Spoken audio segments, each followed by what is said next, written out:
hiding and doing things any better, but it's showing how egregious they become, and they'll tell it to your face. That's where we're at now, and when we're being shown, because before we'll be called conspiracy theorists, right? Because we'll do the digging and we'll see connections. Now it's in your face, and you're still, like, the American populace is still not budging, or the Israeli populace is still not budging. That's wild to me. Well, it's really sick to see that there's people still trying to defend this shit. And a lot of them come from the right-wing perspective. And don't get it twisted. There are some MAGA base and certain of these other people who are part of that side of the aisle, which I don't follow either side. I just observe. But,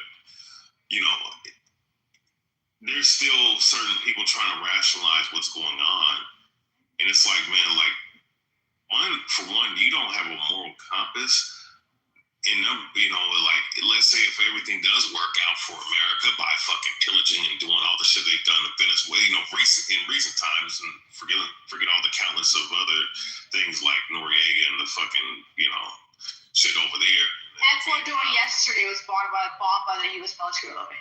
Yesterday, Ecuador. Anyways. Oh, really? Continue. Yeah, continue. Yeah. Let's say, you reap the benefits of, pillaging, Venezuela and Iran. Let's say that does come to fruition, right? That's like that's benefiting off of blood money or blood fucking oil and shit, man. Because you done stole shit from someone else, man. Yeah, for real. Don't even take it that far.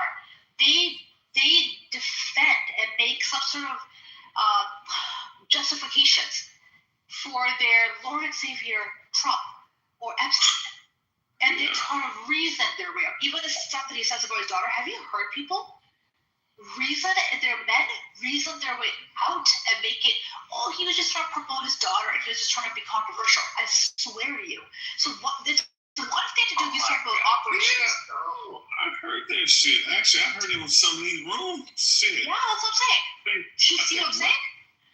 Yeah, I think Ludwig played that audio to show exactly what you were talking about, right? Which, we've seen the video. And can't say, he was just saying it if she was not, he was saying it if it wasn't his daughter, like, no. Girl, who sexualizes their kid?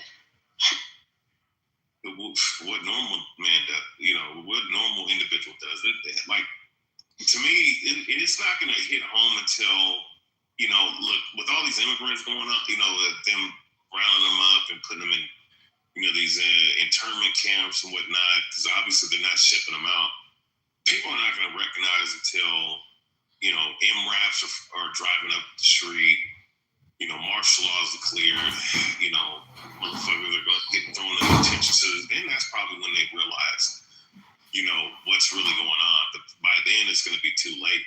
Have you read that poem that was written in the 1940s, after the Holocaust? This man wrote a poem, I'll put it in the chat. Basically, he said, at first they came for the communists, I didn't say anything. Then they came for this group, I didn't say anything. So he listed all these groups. Then they came for the Jews, I didn't say anything. Then they came for me, and there's no one left. That is such, history should teach us something, obviously we don't learn. If we know this otherism, where people even will do this with we don't care about those immigrants, even though they're illegal, right? They're taking our jobs, which is absolutely not true, right? They don't care how they're treated. They don't give a flying fuck at all. And it's priming people's appetite. So if injustice happens anywhere, it's harmful to everybody that exists, especially what's happening in your country. And I've noticed this, even the FBA, and then the comparison between, you're African, what the fuck? They don't see any difference. Black is black, okay? The racism is racism. They want to divide everybody, and you're falling for it. And these are citizens, right? They came legally, but there's otherism. It's dividing groups. Even when it comes down to the immigrant groups, right?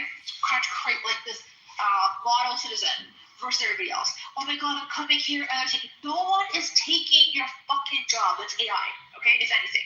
But don't care. ICE, all the stuff that's happening to citizens, it's not our fight. We don't give a fuck. Or even if something's going on with the black community, group, it's not a problem. They brought up upon themselves, not realizing they're priming people's appetite and making it so desensitized, seeing how far they can go. And right now, they can go as far as, any fascist regime. Truly. Like, we've seen this. Well, yeah, they keep pushing.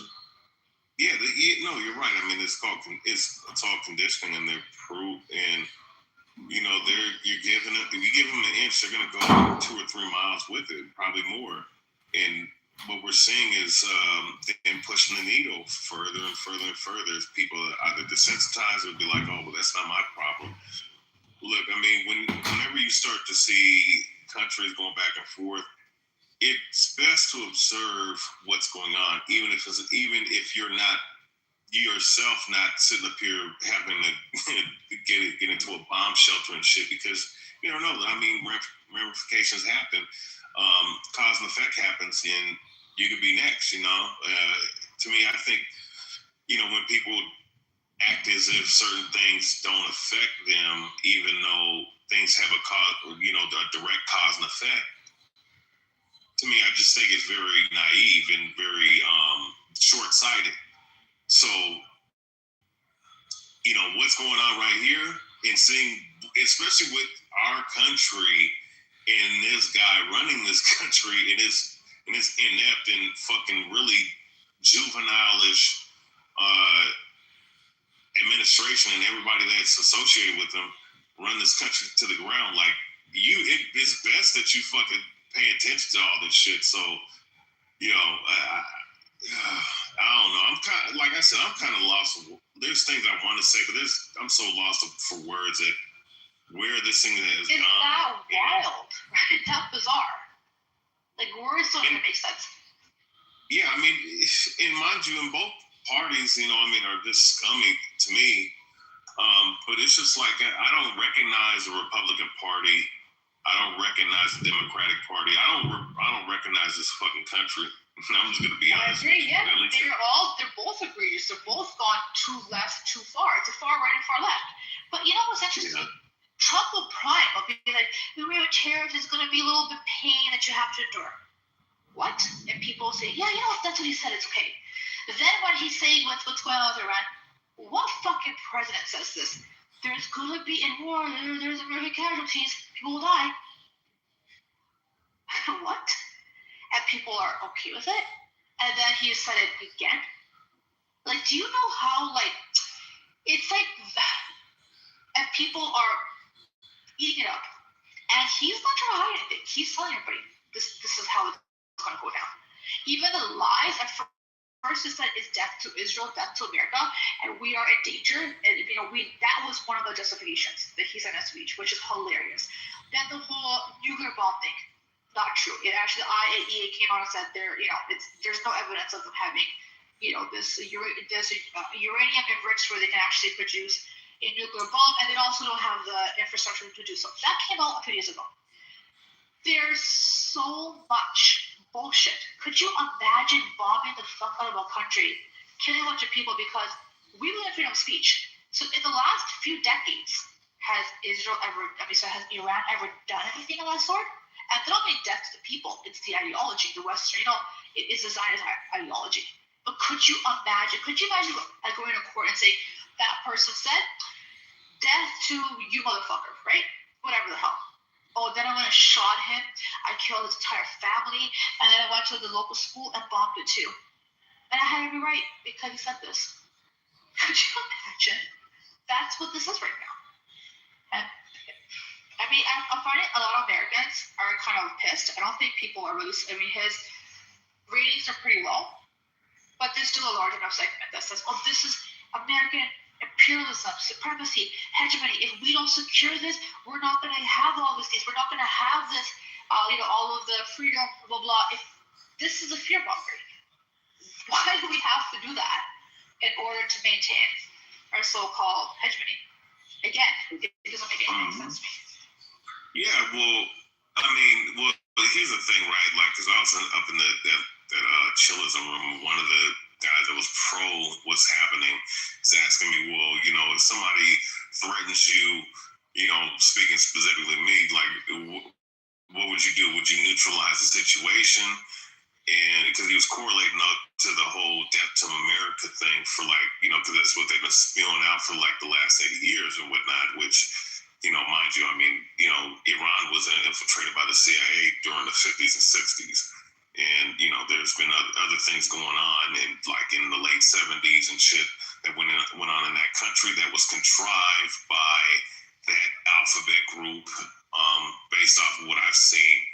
But it's been a minute since I've looked into that shit. But regardless, though, you're trying to sit up here and say, well, if someone threatens you, wouldn't you try to neutralize that situation? But it's like I counted, like, wait, why am I reading an article about the Pentagon saying that they admit that Iran wasn't a direct threat at the time of these bombings? Wait, how much of a fucking pussy are you, coward? That some guy said some shit and you're gonna go and be like, oh my god. Like, are you stupid? Like, how dumb are you? How weak are you? Like, this is not imminent threat where someone has a gun to your head and you have a gun and you gotta pick yourself. Somebody's threatening you, right? Someone's like, you know what? I'm gonna fucking smack you in the face. You know what I mean? You can, if you want to be a bitch, you can go and say, oh, this person are threats, right?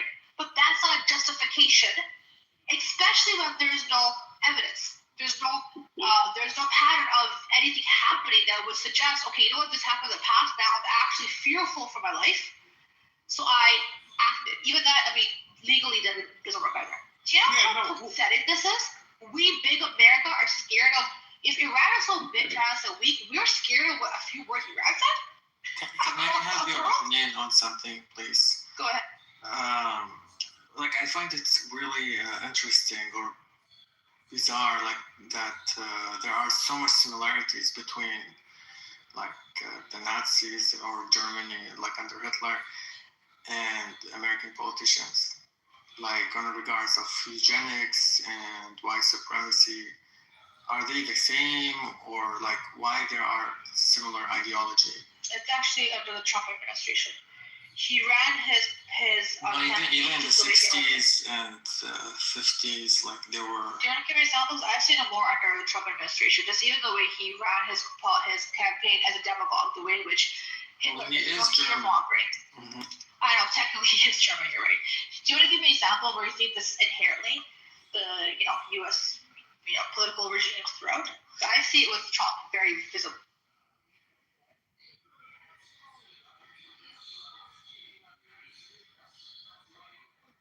I'm not sure if you're speaking. Go ahead. What was your question? Sorry.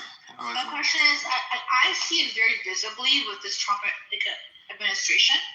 The parallels are just eerie. Even the Alcatraz that was built to put down so-called illegal immigrants, it was disgusting. There was right, and that was parallel to Hitler. So what Hitler did at the beginning was he wanted concentration camps. He wanted them to self-deport. So he showed this is where we're going to end up. It's absolutely egregious. It was side by side.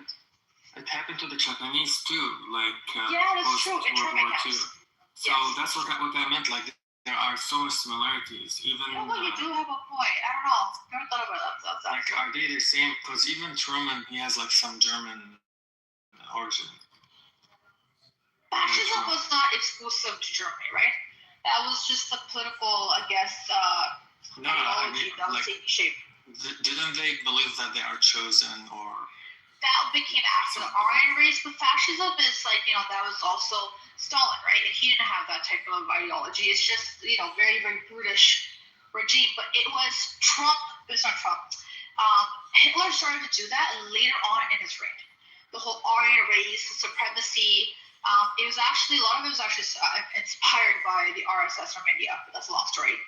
So he started to do this othering. It didn't start off that way. At the beginning, it started off with a certain group. These were Zionist Jews who were running. This is before he came into power. This is after those crazy what was it called?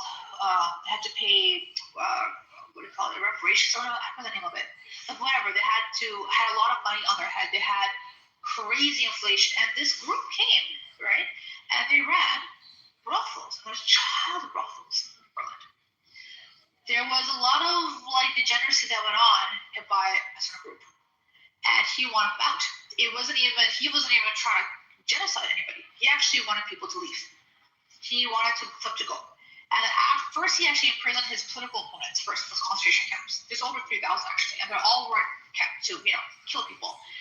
As time went on, this is from 1933 till the 1945.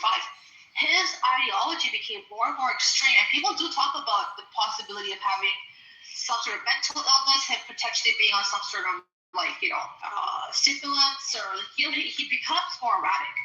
Then he starts to do the whole Aryan race, this type of people.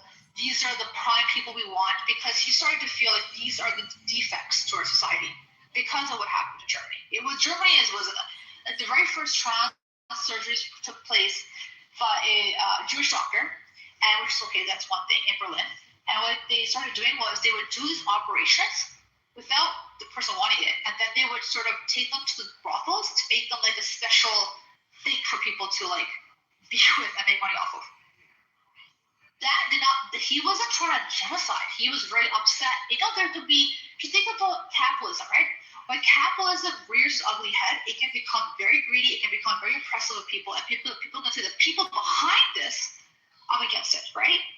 That's how it started. And then he became completely genocidal, erratic. Went after he hated gypsies just as much as he hated the Jews. He hated black people, black Germans, he hated LGBTQ, he hated anybody who had physical defects. 6 million Jews, they say, and 7 million other people were genocided.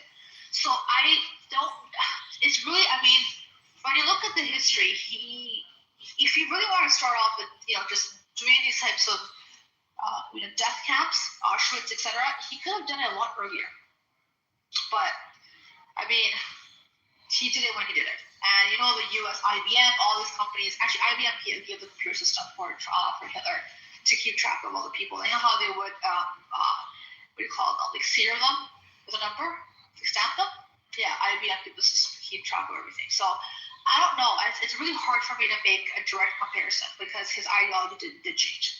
But I don't know about Trump. I haven't heard the U.S. ideology ever talk about a supremacy of, a race. Yeah, like the KKK or something. Yeah, but Zionist Jews, they have, exponentially. That's the thing. It's I kind of have a feeling that they are,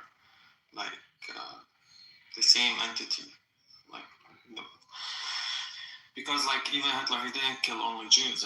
He killed, as you mentioned, other groups and even Muslims. So I just find it really interesting.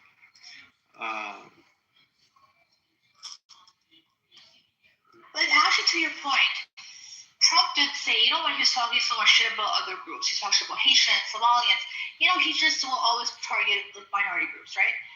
And then he goes, why can't we get the immigrants from Denmark or Sweden? Huh?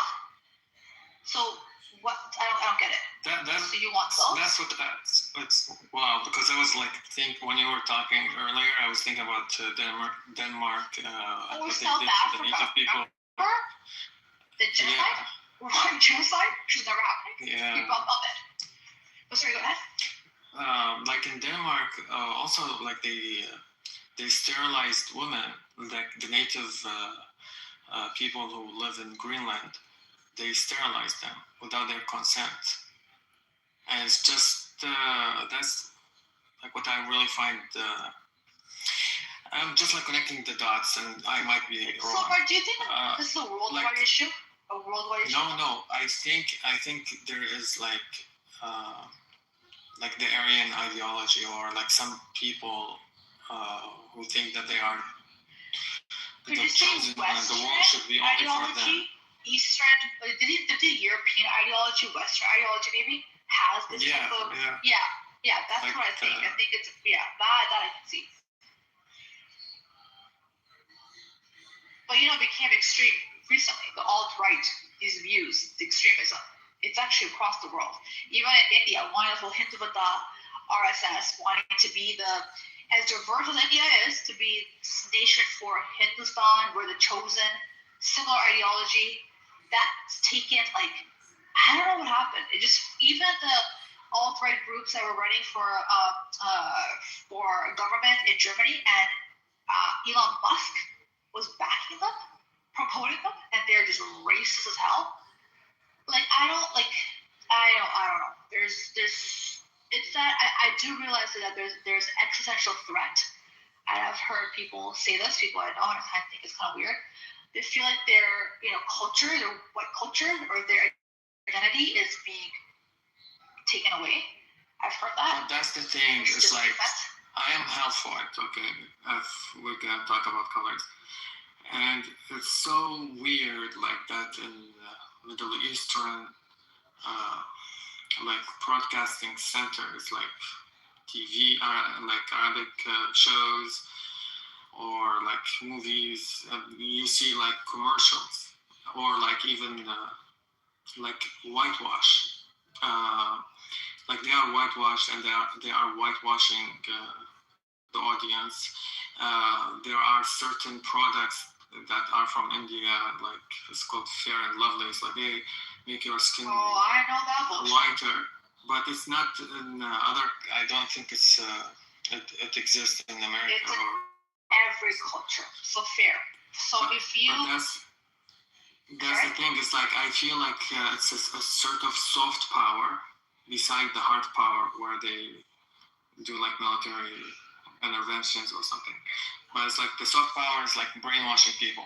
It's like that you are less than us because you are darker. That's colonization too, right? That's a part of it. Yeah. I was thinking there is something even like historically, because I feel like if you worked outside in the fields, you were lower, so you're more darker in tone. Even the Vedas, some of them have this where they would paint the picture of like an evil person in theology to be dark, and somebody who's like an angel to be light. It's kind of a very odd thing that exists there too, but it's even Jesus, they made him European. Yeah, hilarious, right? Hilarious. And he's not Middle East. You know what I mean? It's bizarre. But you'll see this where people who are Caucasian, they want to be tan and they want to have color. Like, you'll see this, right? Because that is a sign of, we're wealthy, we go on vacation, you need color. That's the Western, even the Eastern European. But when it comes to people who are naturally melanated, there is, if you can go to the Caribbean, and there's colorism. And I don't know what it's based upon, but it's based upon something, because it's pretty much across the nation wherever there's people, that have more melanin in their skin versus people who may not. I don't know where it's at. But also, like, I think the Irish are the exception, right? Like, they get discriminated at from other, like, I think because they are Catholic, not Protestants. But it's like they are not considered, like at a certain point in American history, they are not considered white, as far as I know. Italians weren't either, right? They're considered to be, But the thing is, so those groups got to blend in, right? So at first time, they were the other immigrants we don't like. Then they got to blend in, and they got to blend with their white skin, right? So whatever was going to happen, there's this woman who was pretty prominent. I think she's something in the music. Her name's Margaret. I forgot her, So she's on X, and no one knew that she is Jewish, okay? White woman. She started freaking, oh my God, you're gonna come for me? I need to sell my property in Manhattan. Like, oh my God, I'm so scared to have kids. I'm like, wait a minute, do you walk around with this Star David? No. I'm like, how the fuck do they know you're Jewish? You're white. What is this fear? You don't even show, we don't even know what you are. But you can blend in. But if you're arrow, black, brown, and even if you're light skinned, you're still gonna look ethnic. You can't blend in. So those groups will forever be others, right? And that is the funny part, that it kind of like confuses me, because at one point, and those same people that were treated like shit, they become, some of their ideologies have become racist. But I don't know.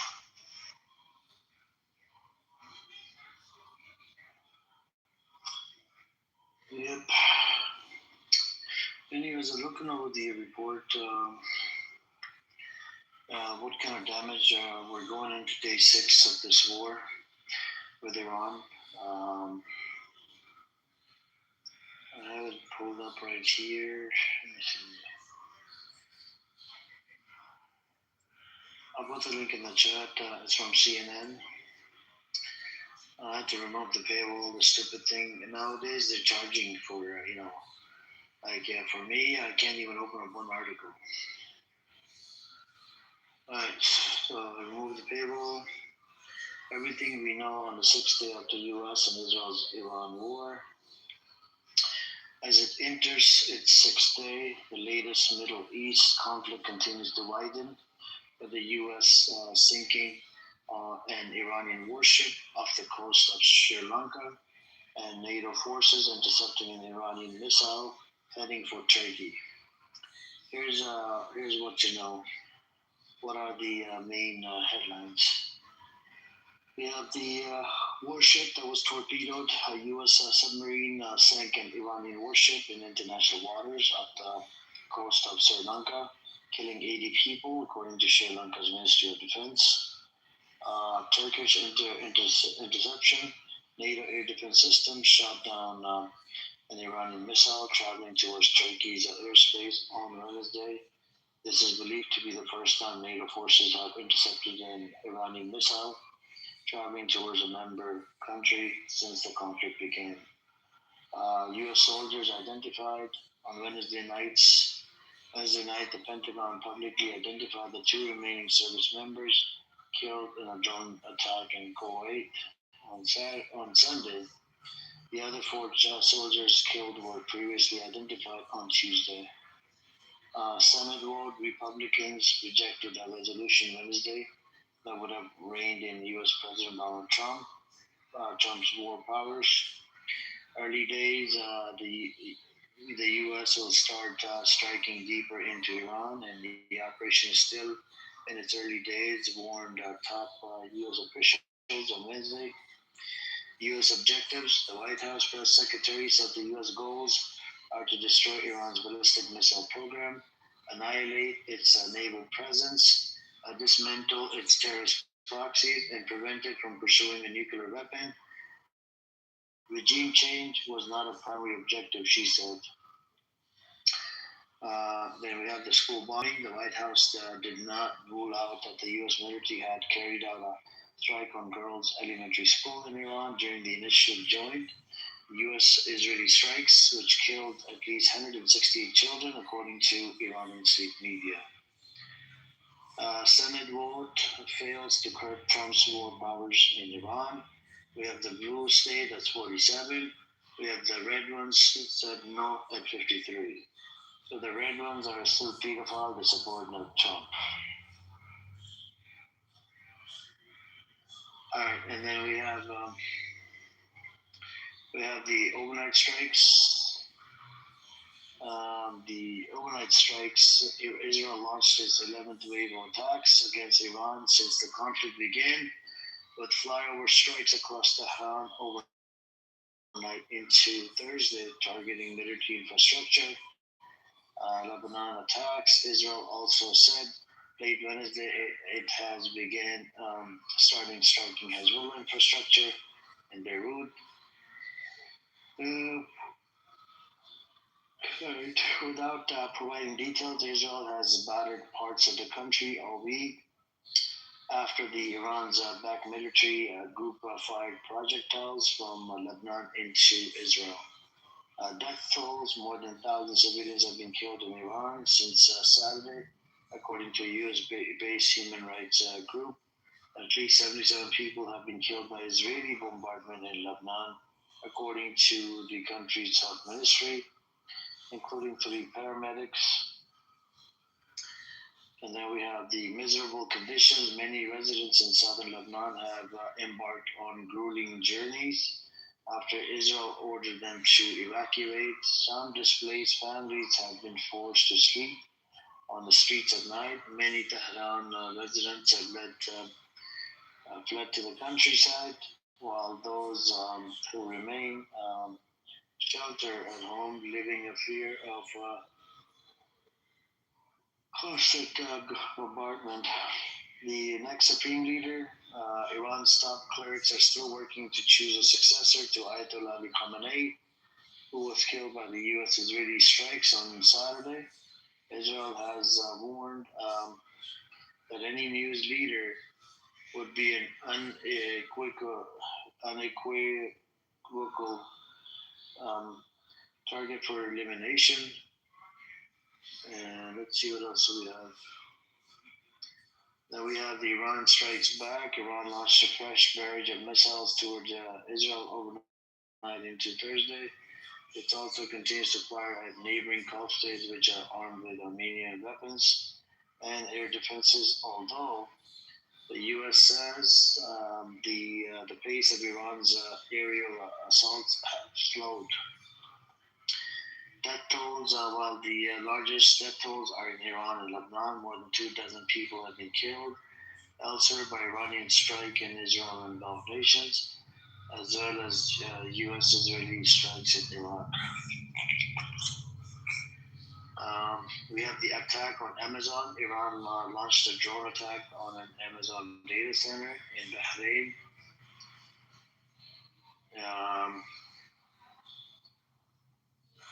Yep. So, data center Bahrain, a state-affiliated news agency, reported Iranian drones have targeted two Amazon facilities in the United Arab Emirates. Oil spill. The oil is do you know why they targeted? Is because of Israel. Israel uses that data center. And then we have the oil spill. Oil is leaking from the tanker anchored off Kuwait after a nearby explosion. All crew members are safe, but the spill could cause environmental damage. Kurdish-Iranian cooperation. The president of Iraq's autonomous Kurdistan region and the Iranian Foreign Ministry pledged cooperation in a phone call. In a phone call on Wednesday, CNN previously reported that the CIA is aiming to foment rebellion in Iraq by arming Iranian Kurds. Diplomatic. I only got 3 more things to read. Diplomatic departures. The U.S. authorized non-emergency staff and families to depart several Middle Eastern countries on Wednesday, and Qatar authorities are evacuating residents living near the U.S. Embassy after Iranian strikes this week, targeted U.S. facility across the region. Flight evacuations. The first U.S. evacuation flight left the Middle East on Wednesday. After the Trump administration faced backlash for not having an evacuation plan ready, other governments are scrambling to evacuate their citizens. Travel disruptions. Israel will not gradually reopening its main international airport for incoming flights.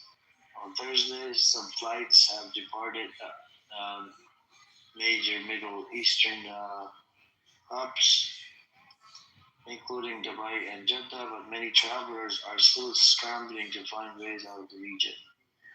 And that's about it, guys. That's it. I put the link in the chat if you guys want to read up on it or remove the paywall. Looks like there's been, this attack on children's school. That's a very big news. And then we have and yesterday, actually, believe it or not, Kuwait actually took down 3 fighter jets. It was crazy.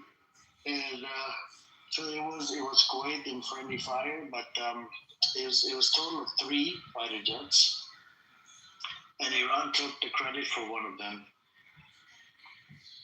I mean, why not, right? The U.S. also. Javier, do you know E.D. Cohen? Who? E.D. Cohen.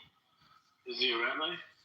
No, so he's the son of a Syrian-Israeli spy, and his father got executed for treason.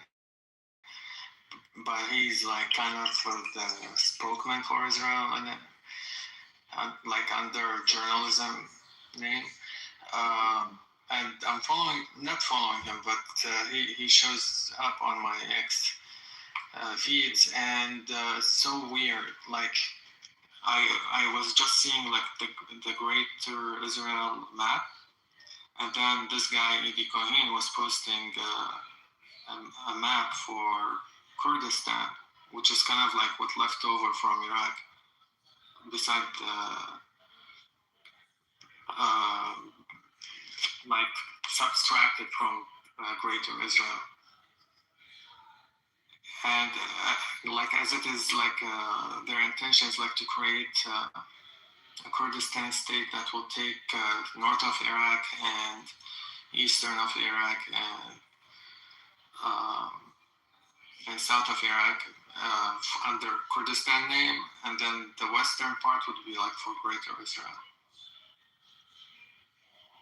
It's so creepy. Like, and then he said like there's this dude, like his name is Muhammad, and he's like the president of a Republican called Mahabat. I never heard about it before. And he said it was first established in 1946 under his grandfather. And in Iran? It's going to be like part of Iran. So it's like the Kurdistan state that on this map. It looks like it's part of Iran and Turkey and also Iraq. And the rest will be like for the Greater Israel. I can share. I don't know. Share the mic. I don't know what to tell you. We have T down here. He supports us about it.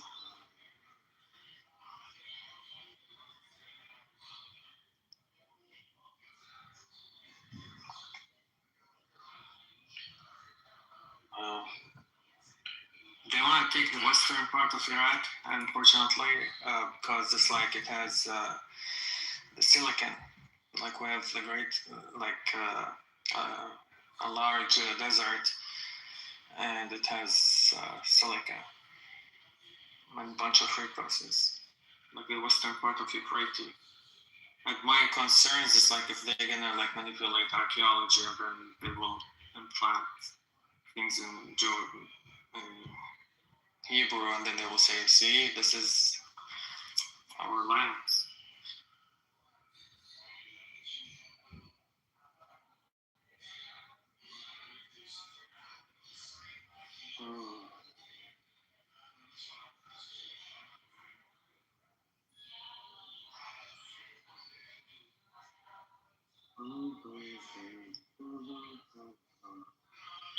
How's Ramadan going for you?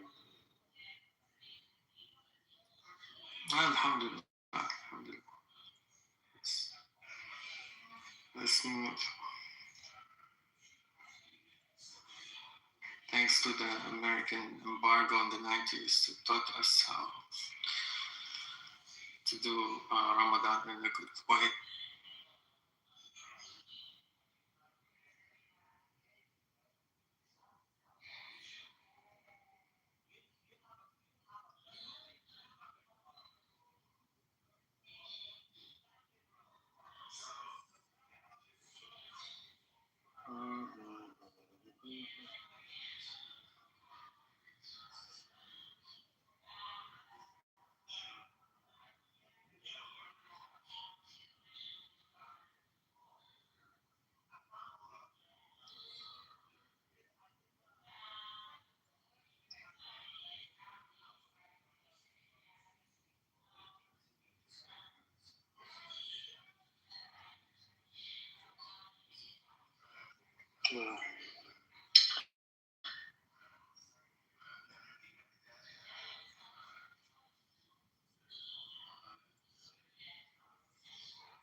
You want to come up, T?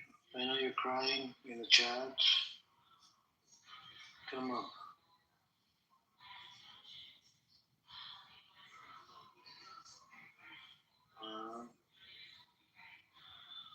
Amir, assalamu alaikum, brother. How are you? I'm doing good, but I was in Toronto like yesterday and on Tuesday.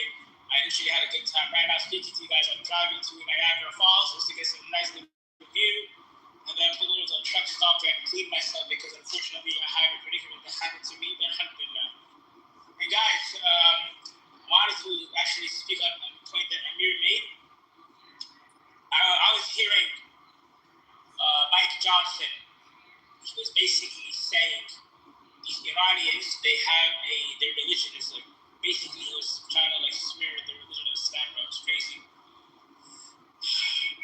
And I heard that they're dropping so many bombs on Tehran. But honestly, I feel like predictive history was right. America might lose this war.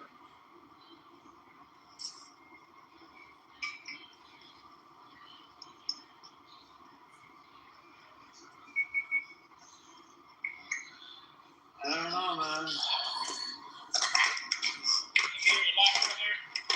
I do not know, but let's be honest. Do you think in our lifetime we're going to see him or no? Here, I'm talking about the shell. I don't know, to be honest with you. I mean, there's people out there, they want to see hell right now or heaven.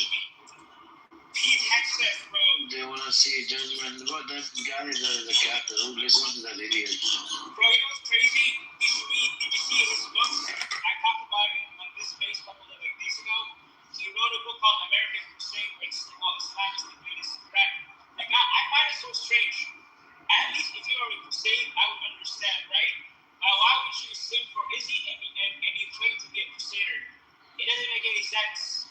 Like, you have this smooth tactic on your arm. Why would you advocate for Izzy when you have that tag on your arm?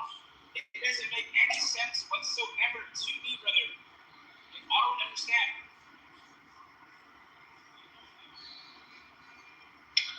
Yeah, it's all a freaking, they're putting on a show. I think there's something else that's cooking in the background. There's a background noise from your microphone. Yeah, bro. I'm on the road trip. I told you that I'm driving to see you gotta fix it, bro. Use something else. Amir, would you mind? Actually, no, I have my headphones in the back. Amir, just use the camera so we can see us. Yeah, I did mute you. Just the background noise.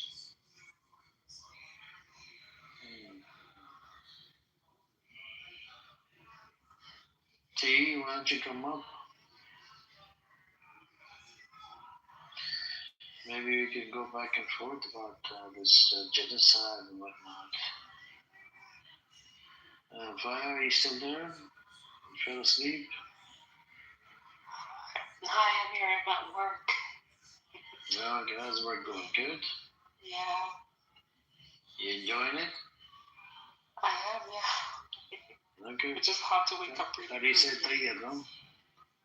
What's that? How do you say tayyib? Good, right? That's what it means, right? Tayyib. No, we say tamam in Iraq. Tayyib, I think Saudi, maybe. Yeah, Saudi, Or they say tayyib. Egypt, I'm not sure. Yeah. I used to know a lot of words in Arabic when I lived in Saudi Arabia. We say tayyib for food, like the food is tasty, tayyib. It's different words, yeah. Yeah. And then you have the word aywa as well. Aywa. We don't say aywa, actually. Aywa is Egyptian and Saudi. Yeah. In Saudi We Arabia, say it's summer.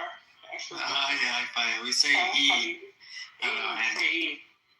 Eid. How was your experience living in Saudi Arabia?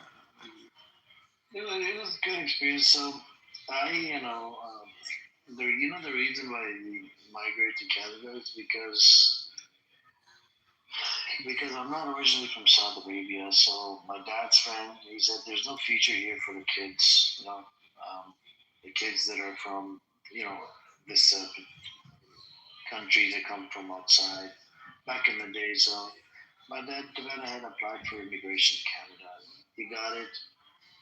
We moved to Canada, and then he kept his job, by the way. And then he kept coming back every 2, 3, 4 months, 5 months, And mashallah, the barakah with the income and Saudi, when you have a good job over there, bro. Mashallah, I don't think any job American job can come close to the benefits he received I mean, who pays for the rent for your house? Family tickets for a family of four every year. The paid summer vacation, right? The you have the car bill, whatever car rent, car payment, your house payment, your school fees for the kids. Isn't that crazy? The amount of benefits you get over there, mashallah. That was a good job. But in America and Canada, you can never find a job like that. Yeah, I think America has the largest amounts of taxes in comparison to the rest of the world. I might be wrong, but it's like the Middle Eastern countries, they don't pay as much taxes as American does, and even products are much cheap. Yeah, and I enjoyed Al-Baik and other things over there. I didn't know that Al-Baik is owned by Palestinian. What is that? Al-Baik is like the fried chicken place, right? And it's one of the best ones, and it's so busy all the time versus KFC in Saudi Arabia. Oh, so it's like a restaurant chain. It's a fast food fried chicken place. Yeah, and in Iraq we don't have as far as they don't have it. They have it, I think, in certain places. They only have it in Saudi Arabia. And it was, mashallah, it was a good experience. Plus, we got to go to the Holy Kaaba, like at least once a week. Medina, like once every 2 weeks. We spend a night over there, then we come back the next day. It was cool. Good, mashallah. Mashallah, beautiful. Do you think, what's happening, and right now in the Middle East, can affect the future city of NEOM? I don't know if you heard about it, like Project 2030. You mean line? There's the line, and then there is. The line got shut down. Is it? Did it? Yeah, they got shut down. He spent $50 billion, a dumbass that he is. Spent $50 billion on that project. And then in the middle of it, he left it like that. He did not want to face the embarrassment to come out and say, "Oh, we're not doing the project anymore." What about NEOM? I don't know if you heard about it. Is it Saudi Arabia? Yeah, I'm gonna write it to the show. Let me look it up. Yeah, the line was gonna be in NEOM, but I think it got shut down. No, I think there's the line. To Disneyland. You're going to the Arab spaces, right? What is their opinion related to Palestinians and Hamas? You're asking me or somewhere? Yeah, I'm asking you. I went in today, this morning, on Twitter Space for a little bit. I was listening to the discussions, and some of the people, they have, I don't know. Okay, so most of the Arabs actually support Hamas, except for, I would say, Saudis and Emiratis. They don't. Those are the most people that don't support Hamas, but the rest, they all, I think, support. I've seen Iraqis, Syrians, Lebanese, Jordanians, Egyptians, Algerians, Moroccans. Lebanese are divided. Except for Lebanese Christians, not all of them. Mm-hmm. Lebanese Muslims, they do support Hamas, but not all. I mean, even some Christians support. Is this Faya? Do you know Mahmoud Abu Ziad? Is he on Clubhouse? Yeah, but he's also on Twitter and other spaces. He's spreading rumors. Yeah, but I think he lives in Turkey. Okay. But he's such a wacko.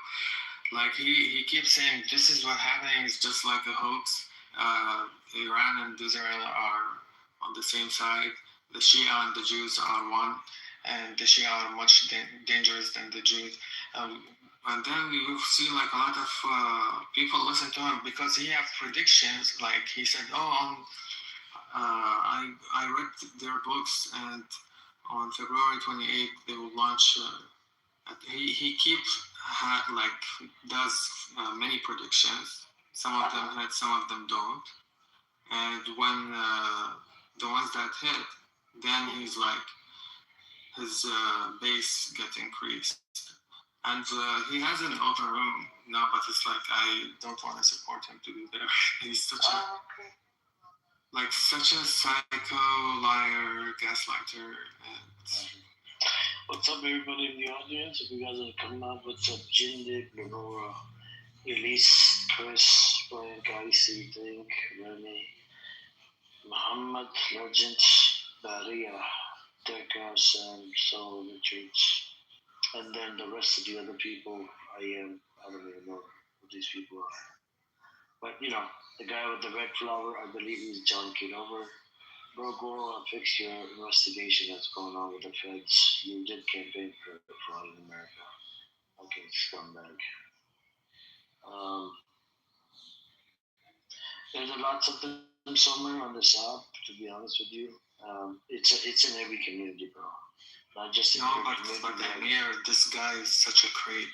Like, he's been doing this for more than 2 years. And what is he doing? He's just going around and spreading. No, I will tell you something. Yeah, exactly. This is one. And then the other thing is like he hosted someone named 01. And she's like from the Illuminati. And she says things, oh, like, how did you know? How did you predict this? Blah, blah, blah, you know? You are the only one who predicted this. And then there's audience. No, she's not. She's like a very dangerous person. Like the way she say things is like maybe very he loves her, man. Let the man live. Maybe he loves her. Because the thing is, I watch BBC Arabic, and one time she was saying about child sacrifices and stuff for that's not and stuff. Was it close? Yeah. And I don't know like how. But you said BBC Arabic? No, because that's the thing. Once she said it, the next day there was like a report on an incident that happened in Egypt where people sacrificed a child next to an archaeological site for a god or something. And then she came on Clubhouse and she said, see, this happens for the master. And their agenda is this and that. And she's like pretending like she's trying to be good and stuff. I don't know if I'm delivering the story right, but she's...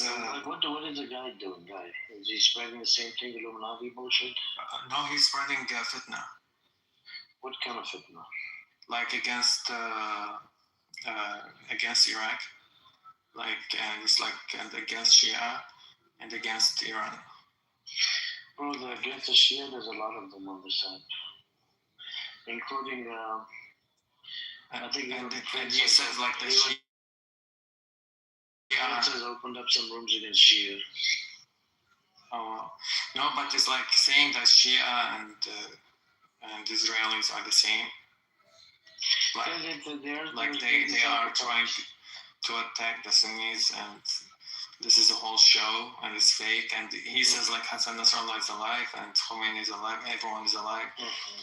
It's just like so weird. Yeah, so look, this is the deal. So you know where it's coming from, right? It's coming from Syria. You know what happened in Syria? Right? A lot of people. And he's Egyptian Muslim Brotherhood, I think. No, I know, but what happened in Syria? It happened. Iran was involved, right? And the genocide that happened in Syria. So what it is this is where the hatred is coming from. You see what I'm saying? Yeah. And I understand it because there's a lot of people that got killed. But then when you dive into the details, it's Iran played a role. You have what you call it? Why you guys scared of America? No, just shut your fucking mouth, man. Just move down. Do you want to go to the hallway? It's up to you. I'll give you just maybe 5 seconds. If you come off the mic in the next 2 minutes, you're going to the hallway. Okay. All right, thank you. So in relation, so me and Noah, you know that brother Noah from Egypt, he hates the Shias as well, by the way. Which one? And, No Noah, the guy that from Egypt, yeah, he hates the Shias as well. And me and him, we went together. I pulled up the details on ChatGPT, whatever, and we went like, who was involved, which country was involved, and Russia was involved. You had Israel that was involved. You had Iran that was involved. And there's two ways to look at it, Sommer. Yeah, but it's like the ISIS, or they killed a lot of Shia too. And it's like ISIS did play a role. What I'm saying is, but the Iran played a role as well. Yeah, I don't doubt it. Every country that surrounded Iraq, they played a role. Do you know that there was and also Syria.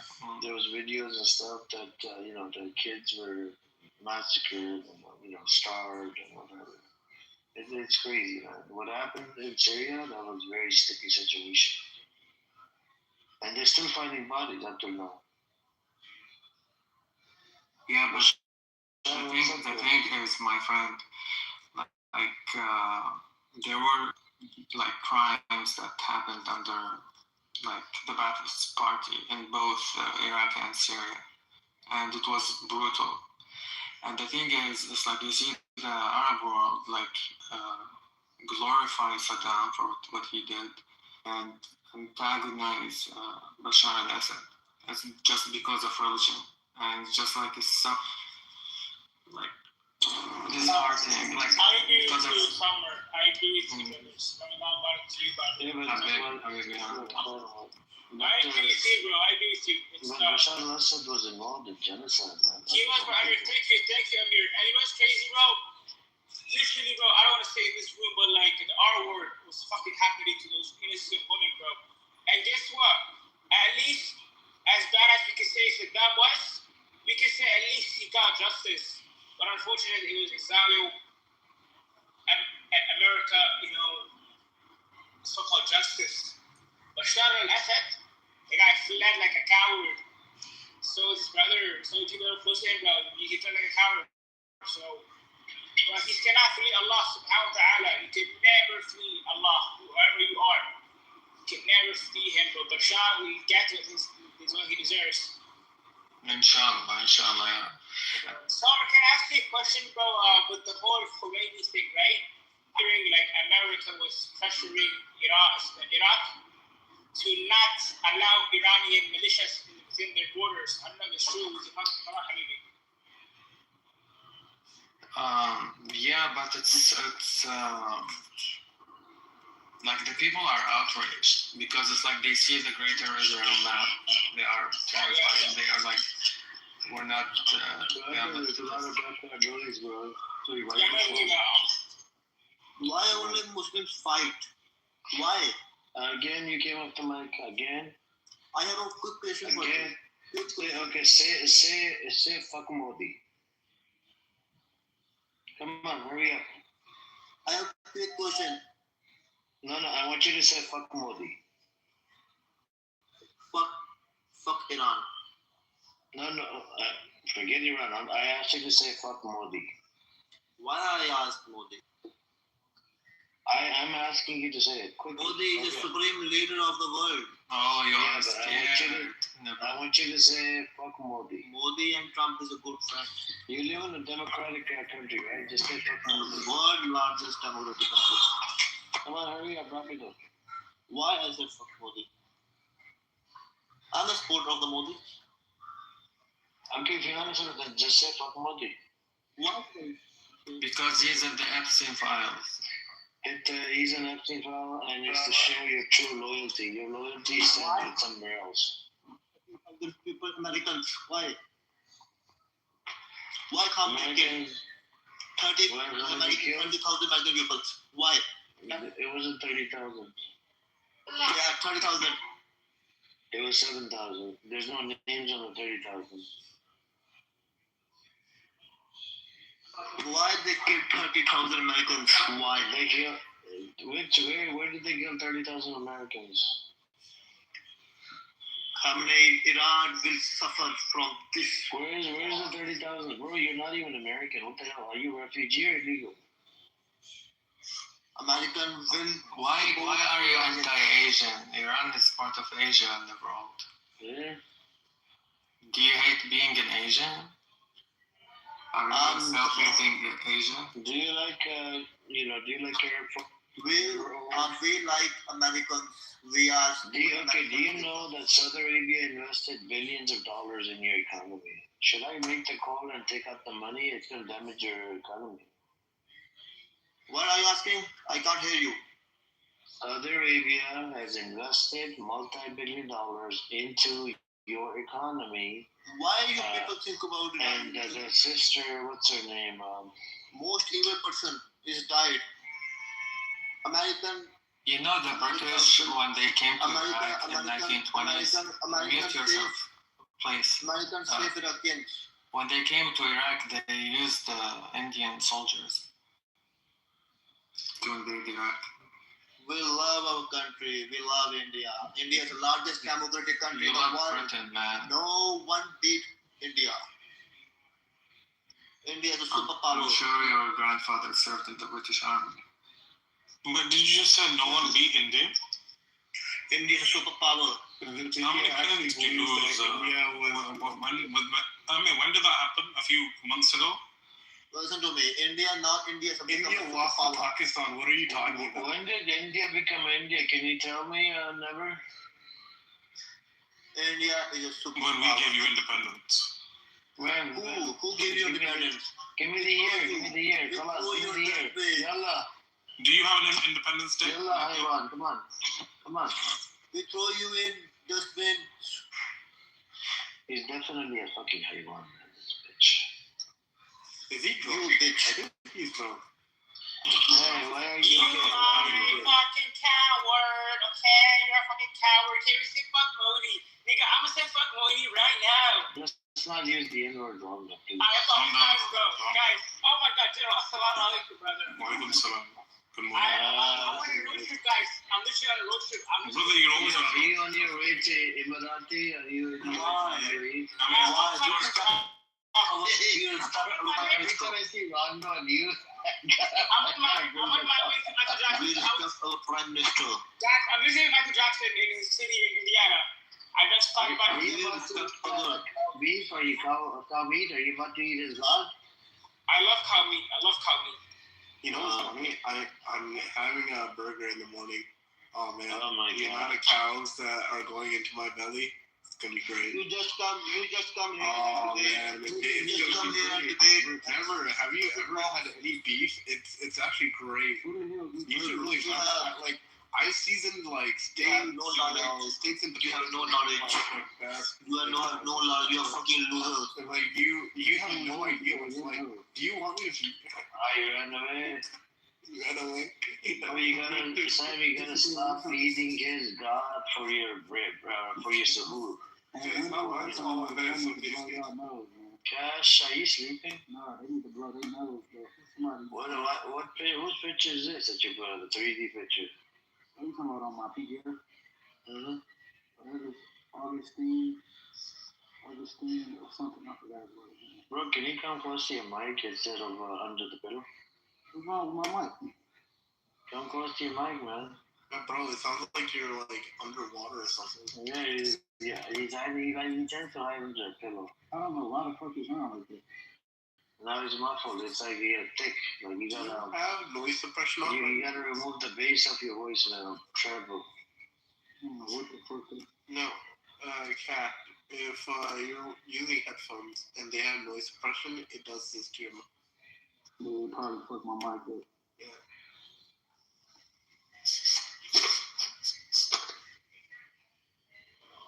Anyways, anybody else like to come up? I did change the hand raising. Let me see. Anybody like that? Maybe I can cook them. They can cook me. Talk about the facts. Whatever country you choose, and then we go into the history. Maybe the word is maybe.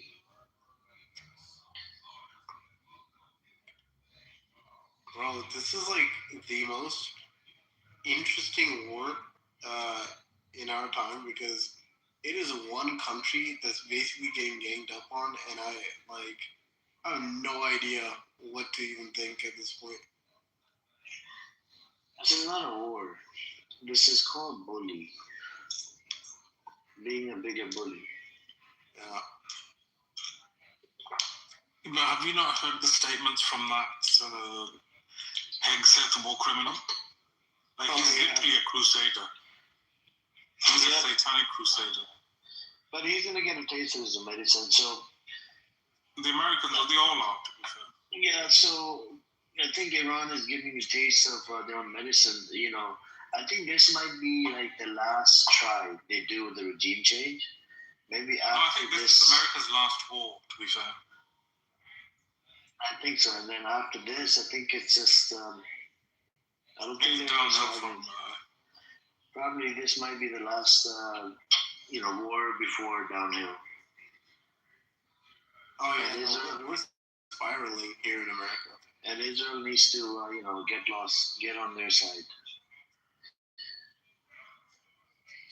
In general, support you from go ahead and refer me.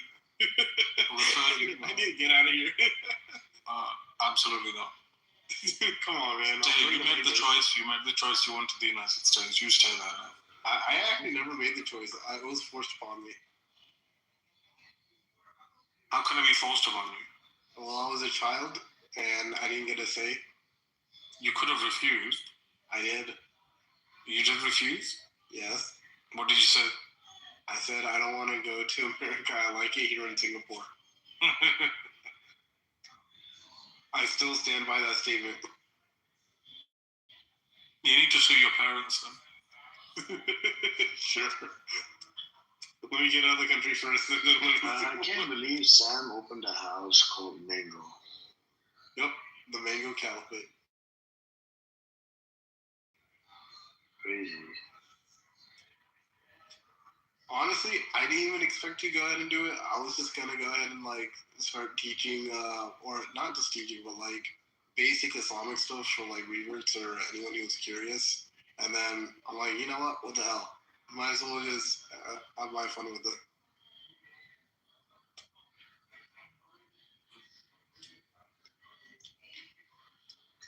Yep, I just went over the war thing. They attacked the Iranian warship. And there's 80 dead from that, right? Yep, and Kuwait, said in friendly fire they shot down 3 fighter jets. And one of them, Iran is taking the blame for it.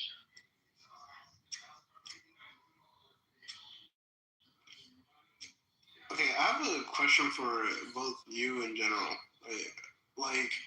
You were kind of touching on this with the the genocide that Iran participated in. The Ayatollah still being alive, and he was kind of still not just a supreme leader. He was still giving jurisprudence, and he was I guess he was kind of okay with the genocide that was going on in Syria. I just don't know how to feel about Iran and all of this because government-wise, I hate them to their deepest cores. But I can't turn away from the kids and the innocent women and children. They're not to be blamed for the sins of the government. Yeah, but you've got this is a good point you're making, Sam, because you can't lump it all together. Yeah. Just because they have done something, for example, if the government has done something, then it's those people that took the decision to do something should be held accountable, not innocent people. Absolutely. If we start going down this route that because the Iranian government or the IRGC did something in Syria, then the whole country is okay to be bombed. Then we're just doing the same thing the Israelis are doing, collective punishment. 100%. But at least for me, the way I see it, right?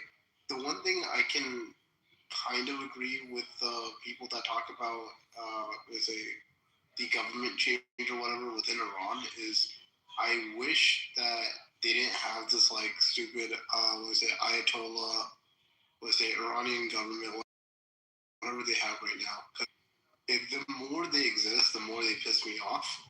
But I don't see anything better for the Iranian people. Why did they piss you off? It's their Dude, they committed a genocide. Like, of course I'm going to be pissed off at them. in Syria, yes, but what I'm saying is, you have to think of it outside of the box. So, the Iranian situation, we can condemn it, but right now it's a matter of Iranian people, right? Absolutely. I don't disagree with the big that. problem we see is the big headache and problem is the Reza Pahlavi supporters.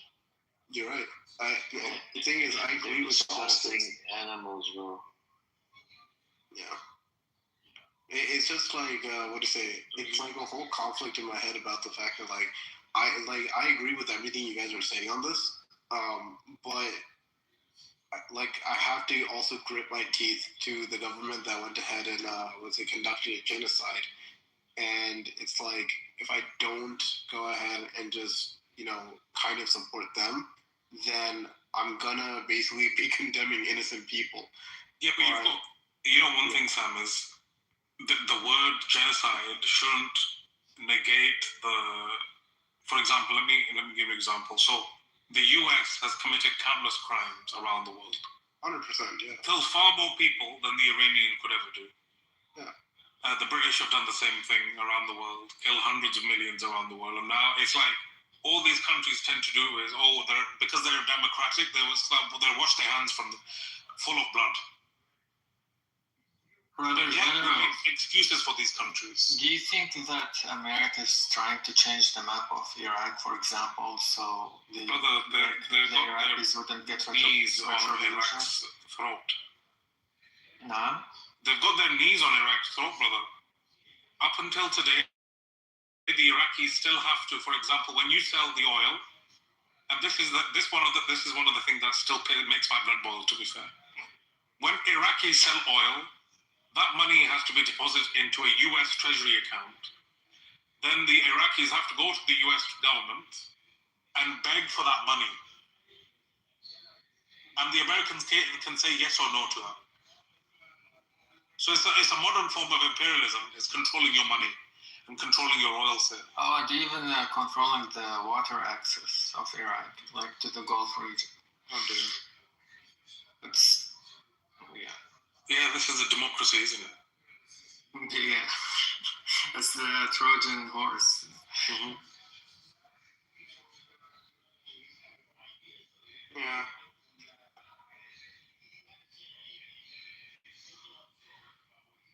I don't know. China needs to hurry up and pull its finger out, to be fair. No, China, I'm going to tell you right now. I agree. Like, I need an Asian unification. Like, China just genuinely doesn't care. No, China does care. It just does not want to engage at the moment. It's simply sitting back, watching America decline. But what it wants to do is it wants America to kill itself off. It does not want to be responsible, and it does not want to engage the Americans in terms of open warfare. To be honest, I don't want it. It wants that beast to die itself. Then it can slowly, take over the position. 100%. No, I just think I get that, and I do agree with the Chinese of I wouldn't want them to be complicit in this entire thing of destroying America. We're already doing it fantastically ourselves. Mm-hmm. But the problem with the Chinese, and this is also why I don't like the Chinese myself. I actually pretty much hate them. They have this thing of. Are you Asian, Sam? Yes. The Chinese. Oh no, I absolutely despise them, including the Chinese ministers and stuff. But the way their politics basically works is the idea that they think they're supreme and they're on the top of Asia or whatever. So everything falls under their purview. I wouldn't be surprised if a lot of the Chinese governors or councils or whatever are just looking at, let's say, oh hey, if America's gonna start killing itself in this war, and then Iran also goes into shambles, and there's a lot of natural resources for us, we could technically expand something over to this little vacuum and take it for ourselves. Who cares about other people's like independence or whatever? They've also been prodding not just India. I think there was like a couple of other states in the same exact way where they're hoping the protections and like these states kind of kill itself just so they can take it and claim it as part of China.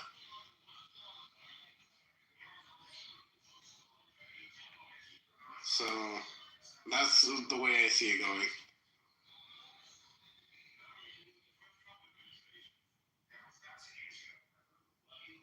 We need an Asian Union. And China. No, we need a multipolar world, not a unipolar world. I'm not a fan of a unipolar world with one country, for example. Even if the Chinese were to be the only sole superpower, I would not be a fan of that. Bro. We need a multipolar world where there's several, so they keep each other in check. Like at the moment, it's the Americans, and they can do what they want without being confronted on something. Exactly. So we need a multipolar world. And you also have to understand, like, even if China becomes the superpower. Yeah, I mean, like just like how America's dominating the North American continent, like we need China to represent the whole Asian continent. That's my dream. No, hell no. I will never accept that. I will definitely love that. Are you Asian? Yeah, super. He's West Asian, yes. You're West Asian and you're saying that you want China to... Yeah, I am Asian. West Asian or not. Like, are you North American? No. No, he's South Asian, I think. Southeastern. Oh, yeah, you're still Asian. South Asian. Yeah, South Asian, North Asian, you're still Asian. Exactly. Yeah, still, I wouldn't want... Yeah, like... But he's trying to get a visa in America, that's why he's hating the Chinese. Nah. No, I just, I have a first-hand account of, like, how despicable the Chinese are in other Asian countries. Yeah, it's all American propaganda. No, not really. The Chinese are doing that propaganda themselves just fine. For example, are you looking for the American dream, Sam? No, hold on. He got denied the Chinese dream, so now he's trying to do the American. That's why he's so bitter. Now I see Chinese reality, which is really cool. Nah, the Chinese and the Americans are a nightmare equally. American dream is just a dream. No, but like the Chinese, for example, one thing that they do, and they do this all over Asia, they control like food supply lines. Essentially, like the Chinese will find ways to get a hold of like major businesses that deal with food. And if the country kind of like doesn't pick up on it in time, then what China will then do is it will instruct these companies to withhold food supply to those countries if they don't pass the laws that they want. So they're basically like Israel, instead of throwing missiles or like killing people or whatever, they're just withholding food and access to that. And they want to expand, let's say, to where they can encompass most of Asia. Yeah, but China never nuked the country. Again, I'm not speaking in support of America. America is still an asshole of a country half the time, so they're not better. Did China stop you from eating, Sam? Actually, they did try. Are you using an iPhone, Sam? Yes, I am. Yeah, it's Chinese. Unfortunately, yes. Everything you use is Chinese. Even the American flag is Chinese. I will never be grateful. Dude, I will never be grateful to the Chinese. I refuse.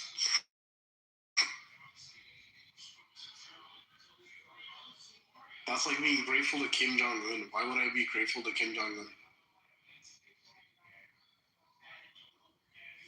Yeah, I bet there's no homelessness in North Korea.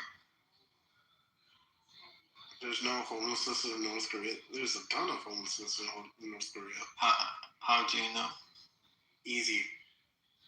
Do you see that? I can't curse because it's Ramadan.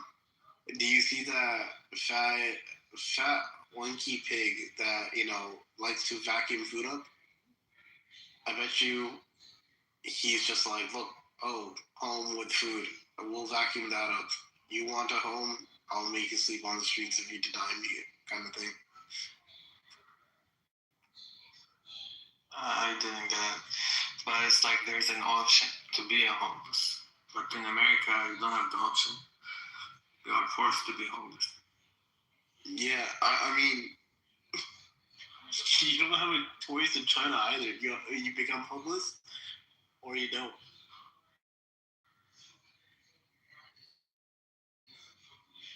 I never saw it like the homeless in China. You've never seen homeless people in China. You have not.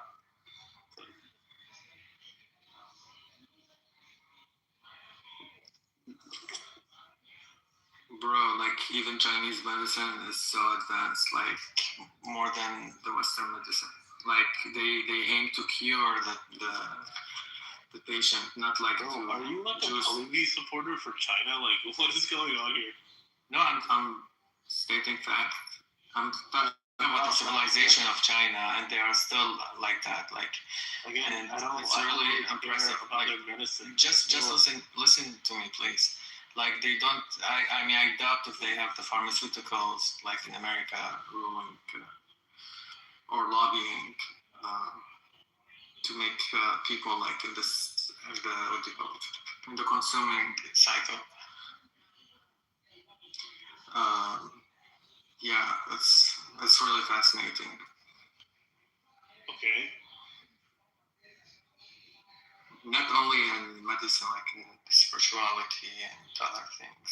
I just find it I don't really care about China's medicine or like the photon. They were able to visualize it, and it looked like the Taoism symbol. And it's like you can imagine, it's like how the ancient Chinese like knew that. Like it's just so interesting. Okay. I don't really care or feel over like what medicine. What do you care about, bro? Like even pajama or cutting, it actually. No, you know what I care about? I care about a state's understanding of protecting human life. If it can't seem to do that, or it can't uphold that, then I could care less.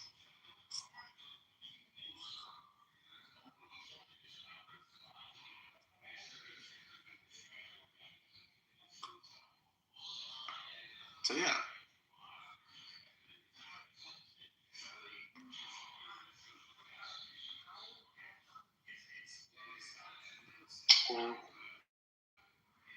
Israel strikes South Lebanon just now.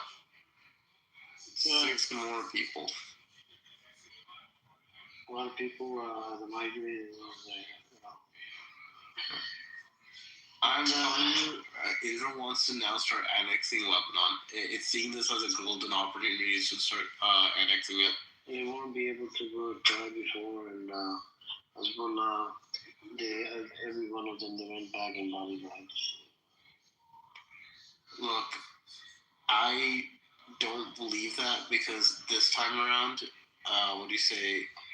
You want to look it up? They're able to bully the crap out of Lebanon. The Lebanese army doesn't exist, in my opinion.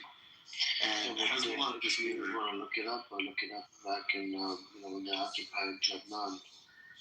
I forgot the year. I think it was in the 80s or 70s.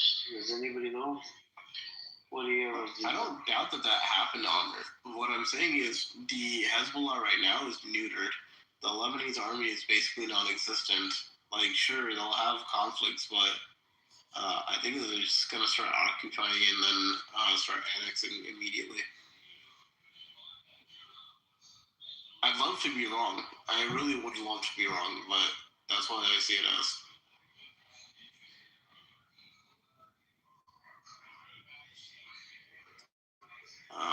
Amongst the 6 killed were 2 kids. Who? The 6 killed in Lebanon just now, they were 2 kids that got killed.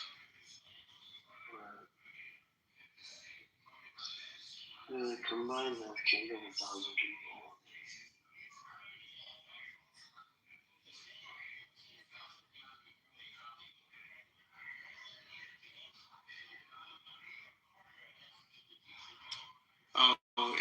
NATO sending air defenses to all of those states. So now it's gonna now allow, like, I guess, the Iranian rockets to make contact. I don't know how this would be much better than the current system that they have.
Yeah, what up?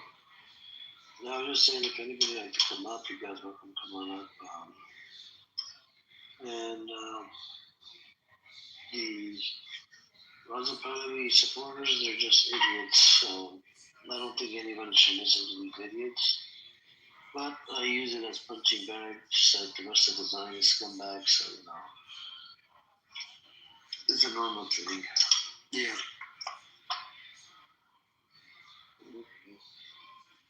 My frustration with the Rosa Party supporters is their stupidity.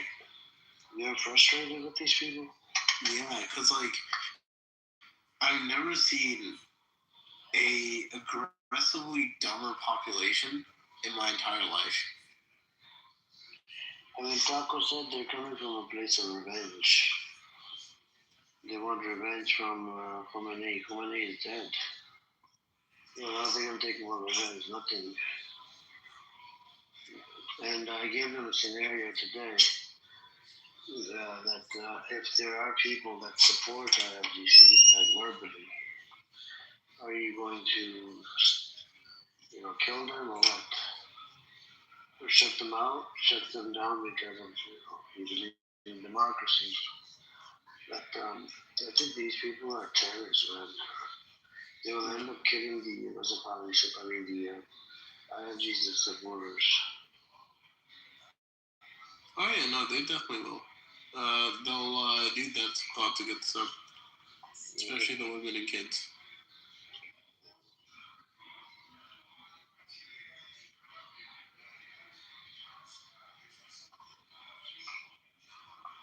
What is please listening to RT channel now? What is RT? What's that, Nash?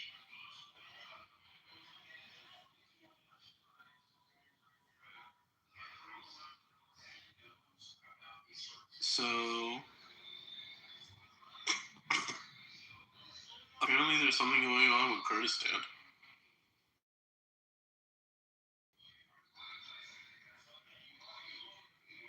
I'm not understanding. Yeah, something's going on in Kurdistan. That is crazy, my friend. What is going on? I'm not understanding it. So the way it's being reported is Kurdistan region must not become a part of any conflict, but it's not an opinion piece or anything. And it's talking about how the president of Kurdistan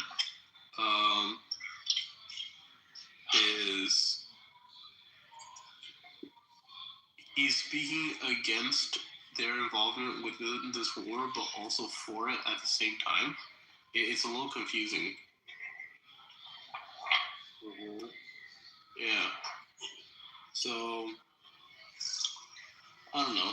Probably the U.S. is trying to do another false flag using them.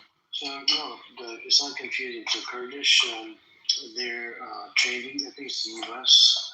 that's training the Kurdish militias to come into Iran to topple it from the inside, from within. You see what I'm saying? America is known for that. So Iran is one step ahead, and they're waiting for this militia to come through. And these militias are, gonna get probably shot in the head.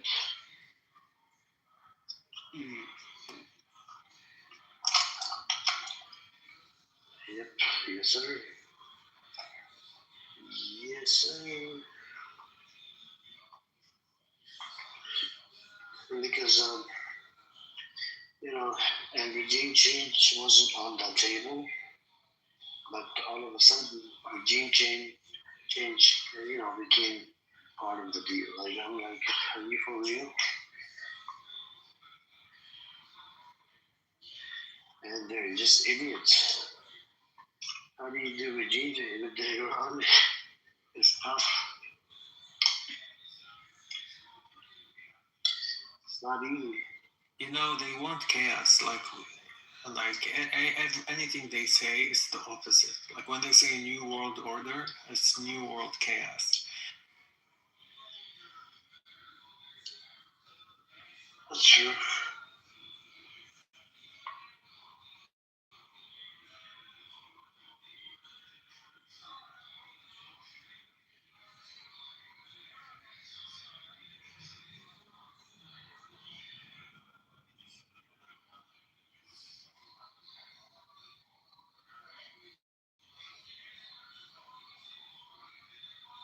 Because order will bring peace, and peace will be a threat to the military complex.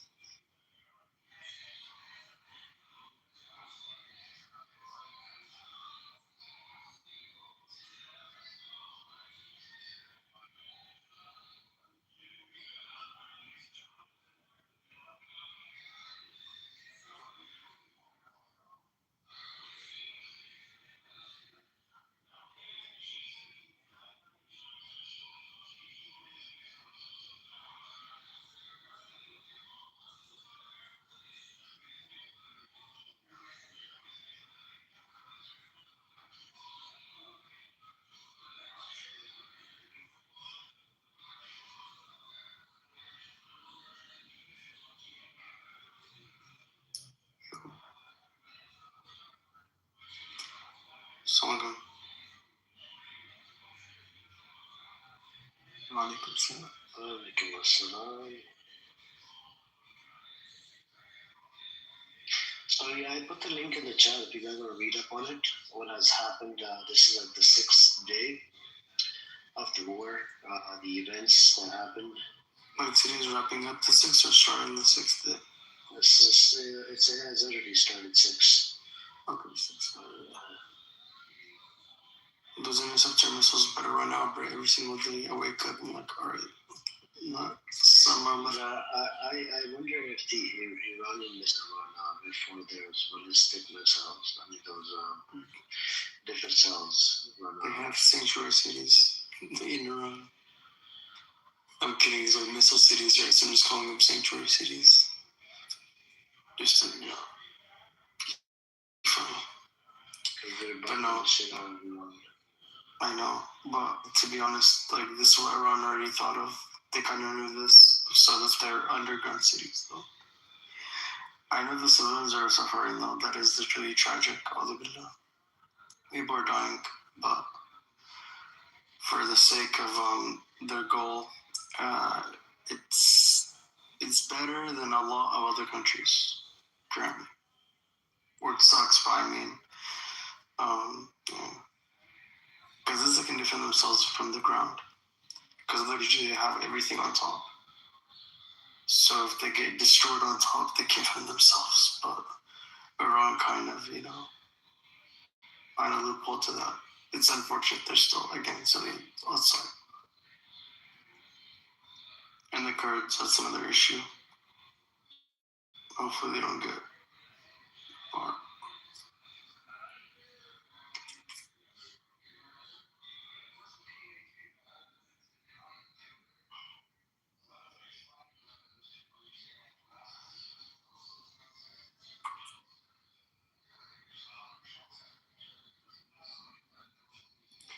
You remember you live in California, Gavin Newsom called out the schoolgirl thing? He said Israel and the U.S. bombed it or killed them. Yeah, he actually put out a public statement, which I mean, I was like telling someone, if that's the only things these people are like, so if the runner-ups are Rubio, Vance, and what do you call him, like Newsom, assuming Nick Fuentes can't run because he's too young, I'll probably vote for him if he's gonna keep with this little anti-Israel kind of stance. Because those other ones are Zionists, they're pro-Zionist to like the max. I mean, look, they got into a war, so you can at least vote in a little anti-Zionist person. You'll still give them some things that they want at the end of the day, you understand, but still better than the current administration or current people in the administration. KJD Vance is owned by Peter Thiel. Peter Thiel is a Zionist. Rubio, he's just a Zionist Christian. He probably is doing it for worldly things, you know. What's his rank? I forget, dude.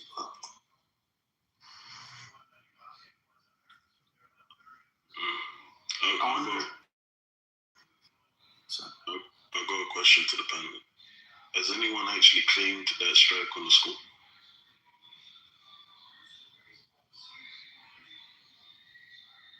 Well, Iran said that the U.S. hit it. And it was the same day that the first launch attack. That's the first thing that got hit. But the U.S. has not claimed it. Well, Gavin Newsom admitted it, but again, this is not official. U.S. Rubio said he'll investigate it, though. The U.S., by the way, is investigating it. But come on, how are you going to investigate yourself? I don't fucking believe that. That's like Israel is saying investigated. You have the news channel that came out and they kind of confirmed it. Because you have the mainstream media like Guardian. Even New York Times picked it up. I did post a link in the chat. You guys gonna read up on it. It's at the top of the chat. If you scroll up, you can find it. And I removed. There's a CNN article as well for the day 6 of the war, the events that happened so far. They bombed. They sank the warship of Iran near Sri Lanka that killed about 80 people. And yep. So let's see. I mean, the goal is to drag it on until the resources are depleted and they can get very precise strikes. They'll bleed out in the process, unfortunately. But what did you say? The war goal for Iran, because there's different goals for each side. Like for Iran, I think it's to prolong it, so they can use their better equipment once the defense missiles run out from the other side. So they can do more precise strikes, basically. So, but in the meantime, they are getting, unfortunately killed. People are getting killed, just like in both sides. But on the right side, people are going to get killed in the process. Yeah, people are getting killed, and it's not a joke, man. When you have imagine there's people that are actually across the world right now that are American that are literally their lives at risk. That's so crazy. And we're sitting back home like we're safe.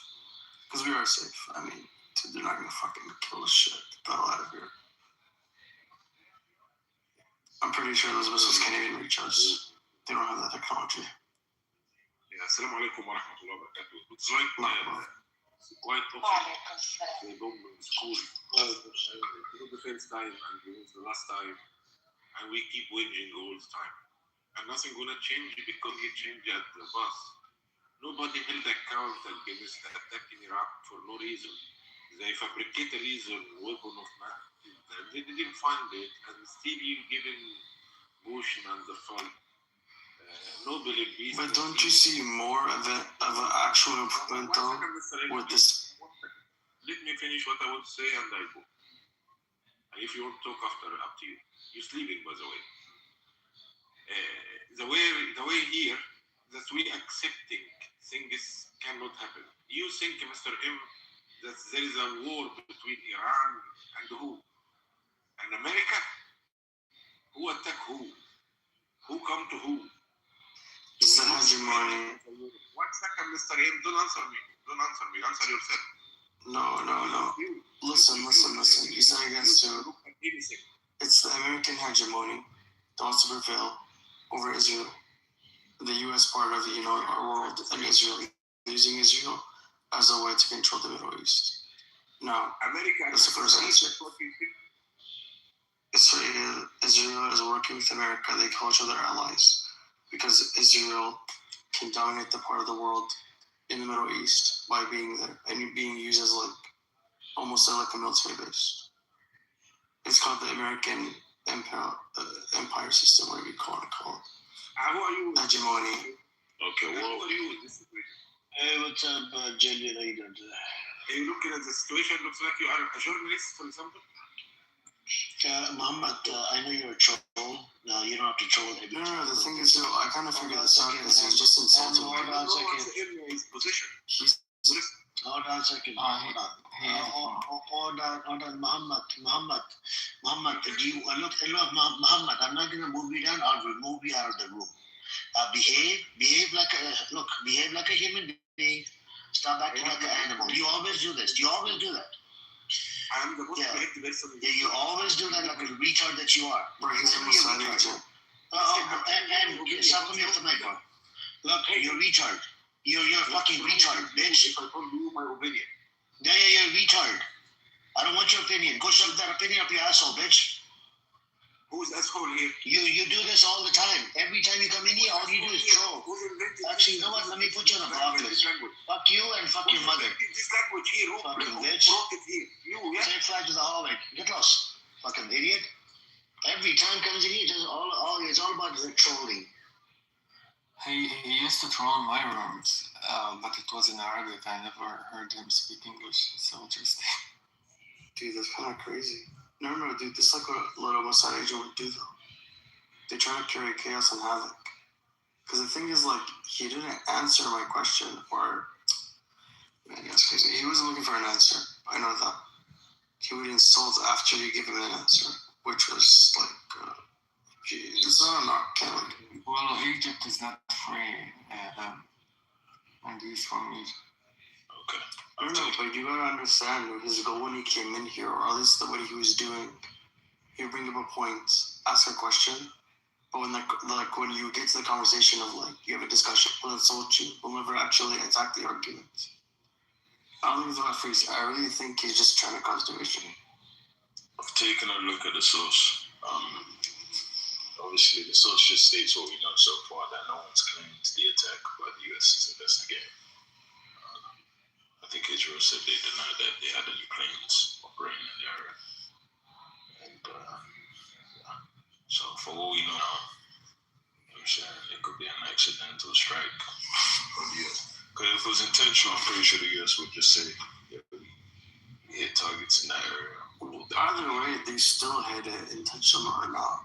And that's the thing is, the U.S. has very precise military. We don't know yet. You know what I'm saying? So when we say they hit it, the question is, how do you know they hit it?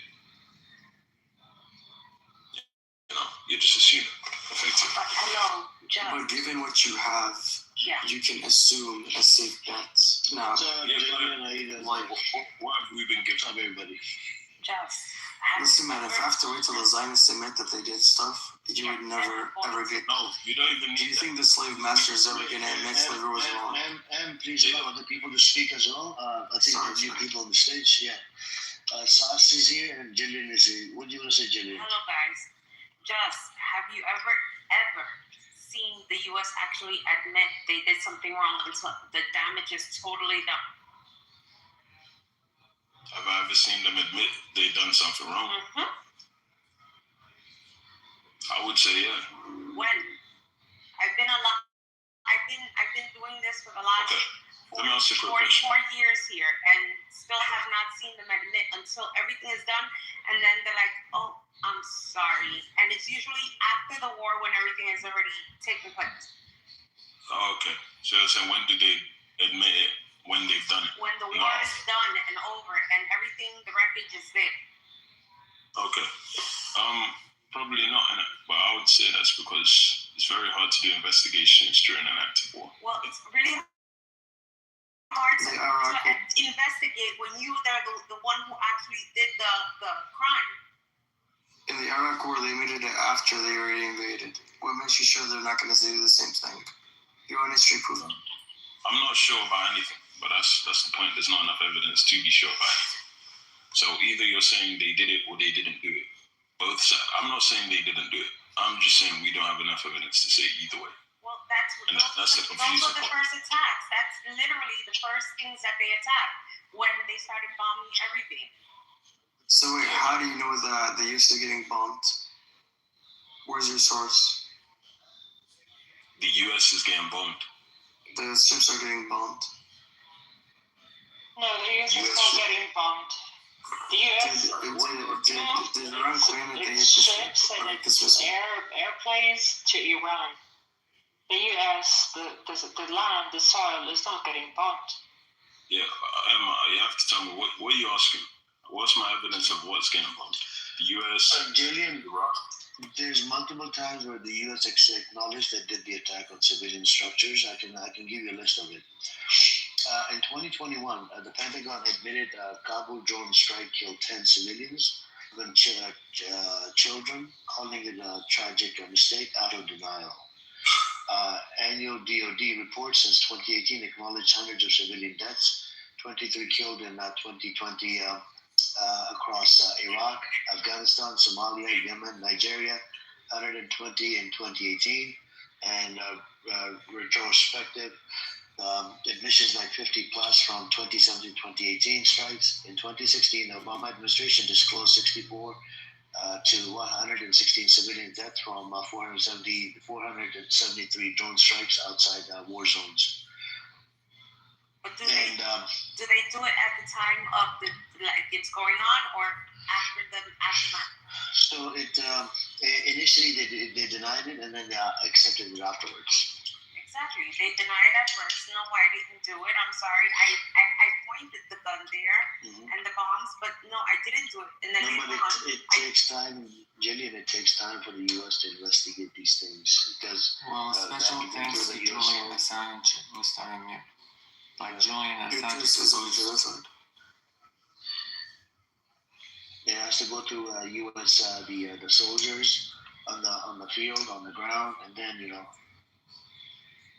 Well, soon they won't be able to go to the soldiers. They don't have to worry about that.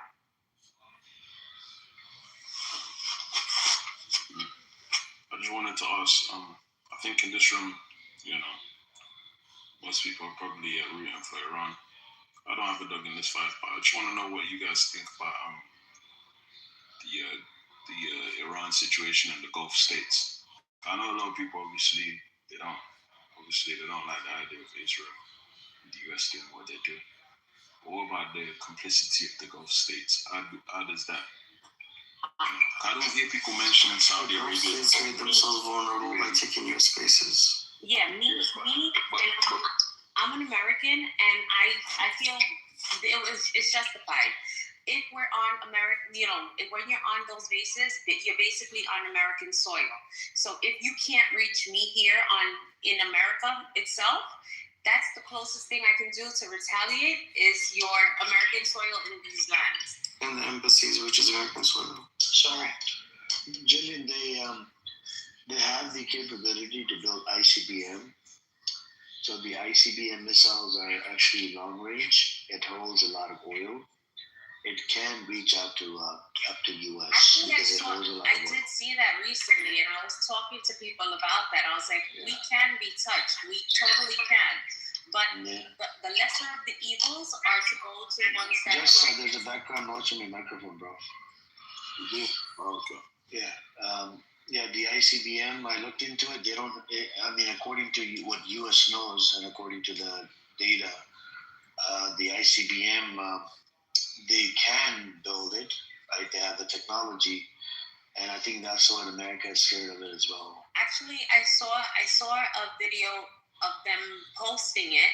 Iran posting it, I think a month before this all happened, and it says it can get to the U.S. in 8 minutes, and I totally understand. And being here, yes, I'm scared, but we're not touchable, and that's what I tell. Like, people here think, oh, it won't ever happen. I said, listen, please don't test people. I mean, Israel really has a policy of like.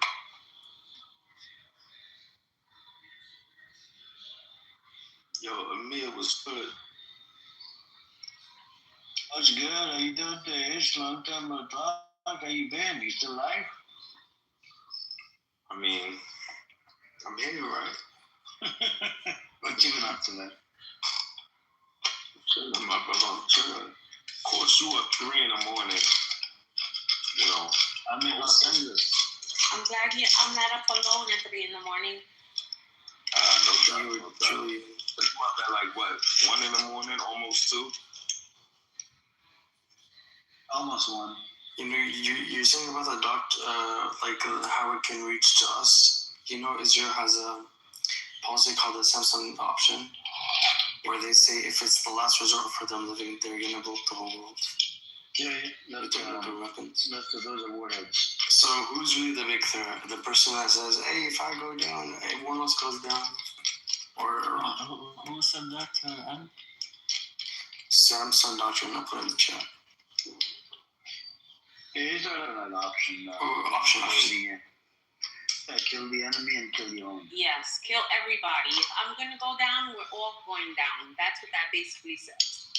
Yeah. It's true. Have you guys started respecting the Israeli gangster yet?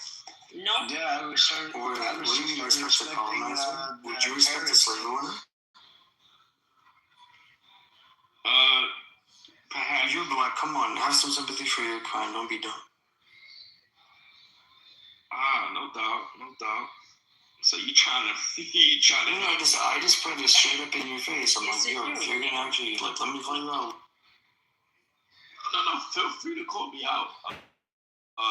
Yeah, some people believe in death before dishonor, right? And some acted upon that, but that's a rare breed of human being. No, people want to live, but if they can't live, then they're gonna die. They're gonna fight till the end so they can live. You rest your bro. I thought you were Jewish, Ish. Most human beings, they're willing to suffer dishonors for the sake of Are they goys? Most human beings? Are you classifying them as goys? That's weird. Come on. Where did the word boy come out of my mouth? You said some people. That sounds like you have a priority of, what do you call it? Oh, no. See, you also like you're special, some people. Come on. I'm the special one, but you can't even quote me. You're not listening. Clean your ears. You've been on Clubhouse too long to not be able to hear people properly. Can you actually attack my argument? Because you didn't. You're just kind of cowering behind the insults. You said some people, that equals the trait of prejudice, thinking that you're better than other people. You're not normal. Some people, people who use that in the Zionist community are called goys. We found you, little goy. We know about you. You're not quoting me, friend. You're not quoting me. Quote me. I mean, he's not a Zionist. He just he's got a wishy-washy belief system. That's all he's got. No, I believe you could be a Zionist. He's so weak. I don't think you're a Zionist. Stop the cap, man. I believe in Israel's right. You don't do a good job being a Zionist, man. What kind of Zionist? Wait, do you believe in slavery that it had the right to exist too? Please stay away from the slavery. I'm not going to dive into the slavery part. Okay, but it's a good comparison for them. That's a heavy topic to talk about. So Ish, what kind of a Zionist is stays awake? Yeah, but how are you Zionist? You up till 3 in the morning? What are you doing? I mean, the Zionists, they tend to go to sleep early and then they wake up early for the propaganda. Look, I've been told that to be a Zionist is to believe in Israel's right to exist, but I've been other things too. I may not fit into the mold of those other things, all right? But as far as just the basic belief that Israel has the right to exist, sure, I meet that criteria. So, if you recognize that as a Zionist, then perhaps that is me. But this whole Do you believe in Israel's rights exist above other existences, above Palestinian existences? That feels vague. Above? What do you mean by above? Meaning that I can only exist if you are dead. Because you have a right to exist without infringing on other people's lives. That's not what Zionists did. The Balfour Declaration brought the Zionists into the state and they killed Palestinians to exist. Well, if the threat is existential, then, perhaps my peace is going to have to come at your expense, And that's what... Okay, buddy. Okay, thank you for saying it. Mm-hmm. Do you think... Wow, that's... Do you think that the whole situation between the Israelis and the Palestinians is one-sided? Do you think only Israelis... I'm curious. Listen. All I'm doing is creating the picture.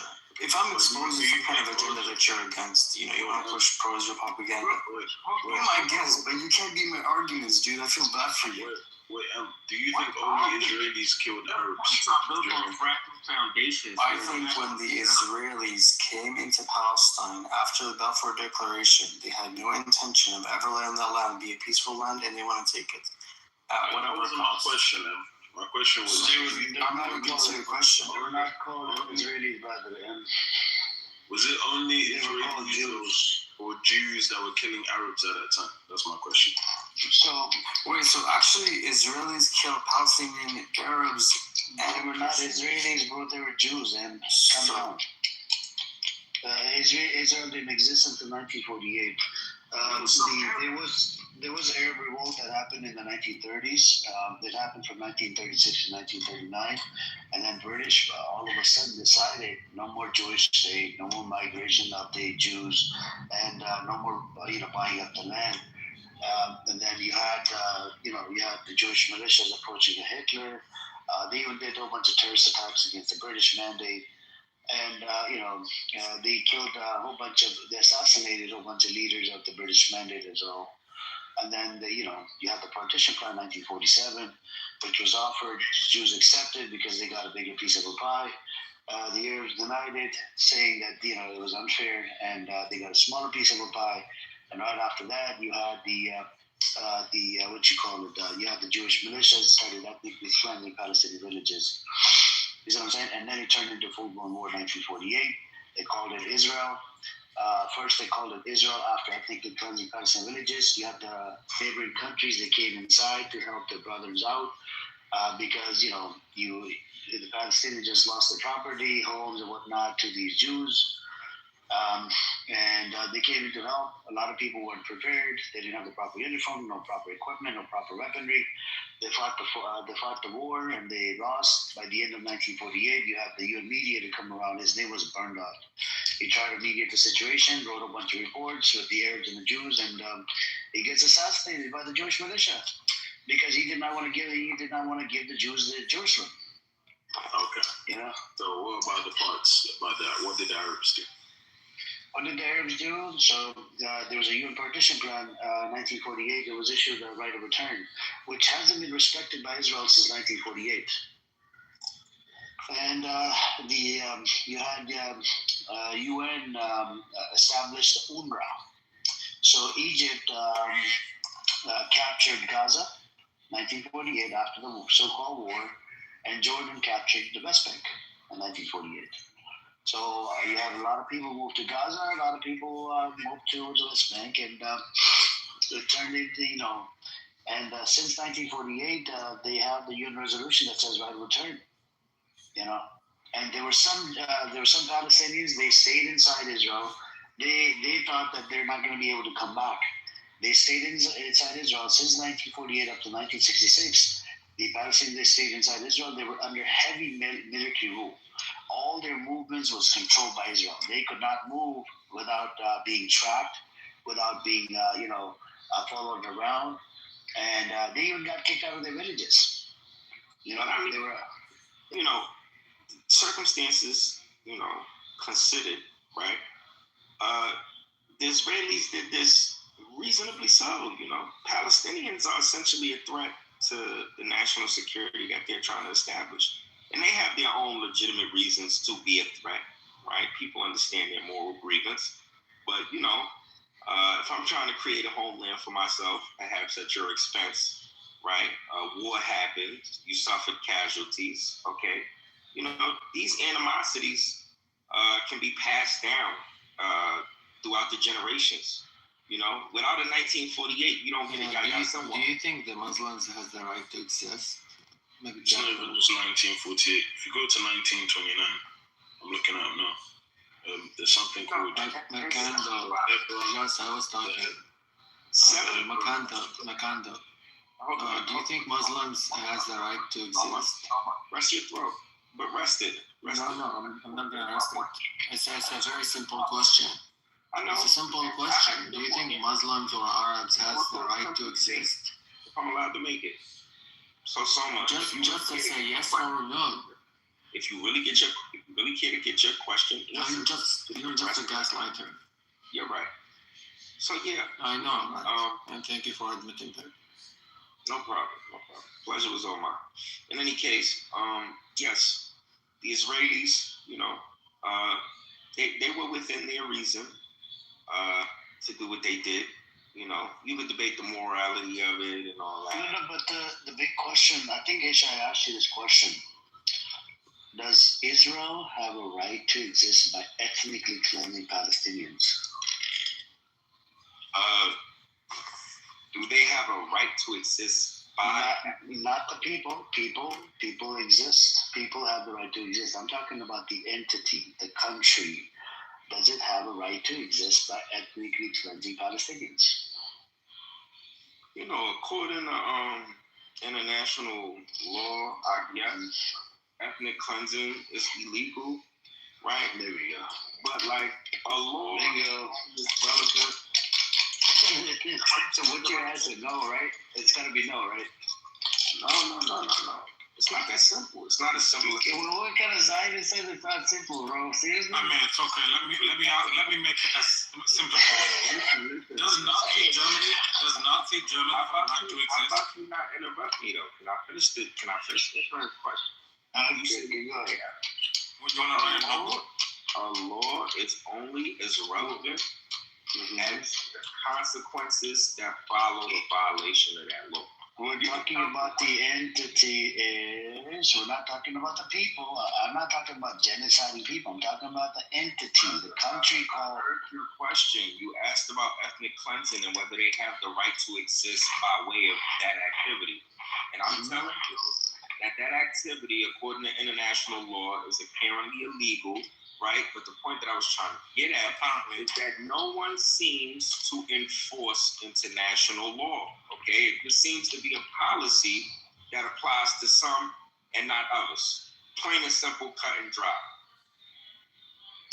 I mean, UN was established in 1940s because of what happened, So the UN was brand new. Gaddafi, as a matter of fact, when he went to New York, right, a little before he got assassinated, I think this was I'm not even sure the year, so I'm not even going to make the attempt, but he was in New York City, and he had this big sensational speech where he, addressed, the countries of the West, and he essentially expressed what I just said. You guys have this UN charter, and you guys have all of these international laws and all of these fancy sanctions, right? But you seem to be real preferential about how you apply these things. You seem to be real biased. And he brings up, countless examples of, contemporary geopolitics that he felt reflected his views. And nonetheless, he got sanctioned and sodomized on camera. So, yeah. Gaddafi is a Mazir, by the way. He's not whatever the fuck you think. Who cares? Well, he's an African. Listen. He called himself African, but there was definitely some Arab blood coursing through Gaddafi's veins, no question. But his identity, what he identified as, was an African, and I'll embrace him as my African brother, no question. But haven't you guys learned to respect the Israeli gangster, Amir? You know what you should be promoting in here, brother? I'm just being honest with you. You should be promoting more respect or more acceptance. Perhaps not respect, because you'll never respect what they're doing. But just more acceptance for bullies and thugs and banditry. Listen. You guys, enlighten me, or try and. You can do it, Dish. Just say no. Just say no. Just do it. Just do what? This is what we have. You know when when you have international education systems around the world, and they fail. This is the product of a failed education system. No, brother. I educated myself. Don't call me brother. Right or lie in general. They are so. Don't call me IQ. Okay, no problem. I don't have to call you brother. Fuck you. But likewise, the fact of the matter is, right? I think it's in the Arabs' world's best interest, unless you guys get a nuclear weapon. Once you get a nuclear weapon, maybe. What about the Arab Jews? Do they have the right to exist on that land? You do know, right? There's Arab Jews. There is actually such a thing. You know that, right? Mm-hmm. They call them Sephardi's. Mm-hmm. Nope, they call them Mizrahi. The term Mizrahi was literally coined by Israel in 1950s because they started bringing Arab Jews from Iraq and Yemen and whatever because of false flag attacks. And there was a lot of discrimination against Sephardic Jews and the Mizrahi Jews. So this is why. Where are Sephardi's from? I thought Arabs fit into that category. Some of them, not all of them. So I'm not necessarily. But majority of them fit under Mizrahi. Okay. And so can you imagine you just ethnically cleansing Palestinian villages, and these are Palestinian Arabs, and you're bringing in Arab Jews. There was a lot of discrimination inside Israel. Up to the 1970s, there was a large protest, and people were, against the Ashkenazi Jews because they would treat them like shit. They wouldn't hire them. They wouldn't give them, the government jobs weren't allowed, and they would discriminate against them, just like how the black folks were being discriminated in America. But real quick, why don't you tell some of these super radical folks that you got on your stage? Why don't you tell them to go fight the war? They're so radical. Okay. Let's explore your idea. Can I fly into Gaza? You don't need to fly into Gaza to fight the war. You can establish your own front right here in America. No. See, this is the absurdity of these people, Amir. That if you want peace, if you do not want people to die, you become a radical. This is the absurdity of these imbeciles. Yeah, you think you sound smart because of your accent? Absurdity. Think you sound What, are you a parent now? Listen. Are you a parent? You're going to repeat everything I said? Are too, and try and mimic my smartness? You're too willful. Oh, come on, brother. I told you, don't call me brother. Don't flatter yourself. I told you, don't call me brother. You're too willfully ignorant to see what's right in front of your face. Okay? Of course. Willfully ignorant. Day one. You're not equipped to have a conversation, I don't think. You're just parroting away these points that have been given to you. Generally, it's just trolling, bro. Don't let him get under your skin. I know Ish for a while. Do you think it's getting I know Ish for a while, guys. He used to open up pro-pally spaces on this app. Well, maybe he bumped his head and switched sides. No, he just, I think he loves some chick. I think he's in love with the chick from the Israeli side. Oh, she's been what's her name? Is it, what's her name? You talking about Issa? Yeah, are you into Issa? I think she has a sexy accent. Like, she has a nice delivery. Okay, there you go. That's it. But, I used to think, why did you change your position, right? And I knew it was because of Issa. If I was like in what they call that shit, an incel, maybe that would be enough for me to like convert a political view. Like, oh my God, she sounds sexy, so let me believe in this. Do you know she was a Jew hater before, right? She fell in love with some guy on this app, right? And I forgot the guy's name. She fell in love with him, and then all of a sudden, they broke up. They met up with each other. They had fun with each other, They broke up, and then all of a sudden she joined the other side because her boyfriend or whatever happened between the two, and she joined the. Otherwise, she used to be a Jew hater. She used to go against the Jews all the time. Now she goes against her own people to defend the Jewish folks.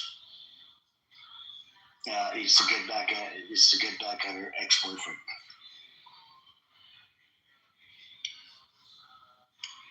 Yeah, I could care less about Issa these days. It is what it is. More power to her. She's on the winning team. But I'm not here to be with the winning team or the losing team. She's not on the winning team. She's on the losing team. Brother, you gotta stop promoting this nonsense. You know what? I know it. Brother,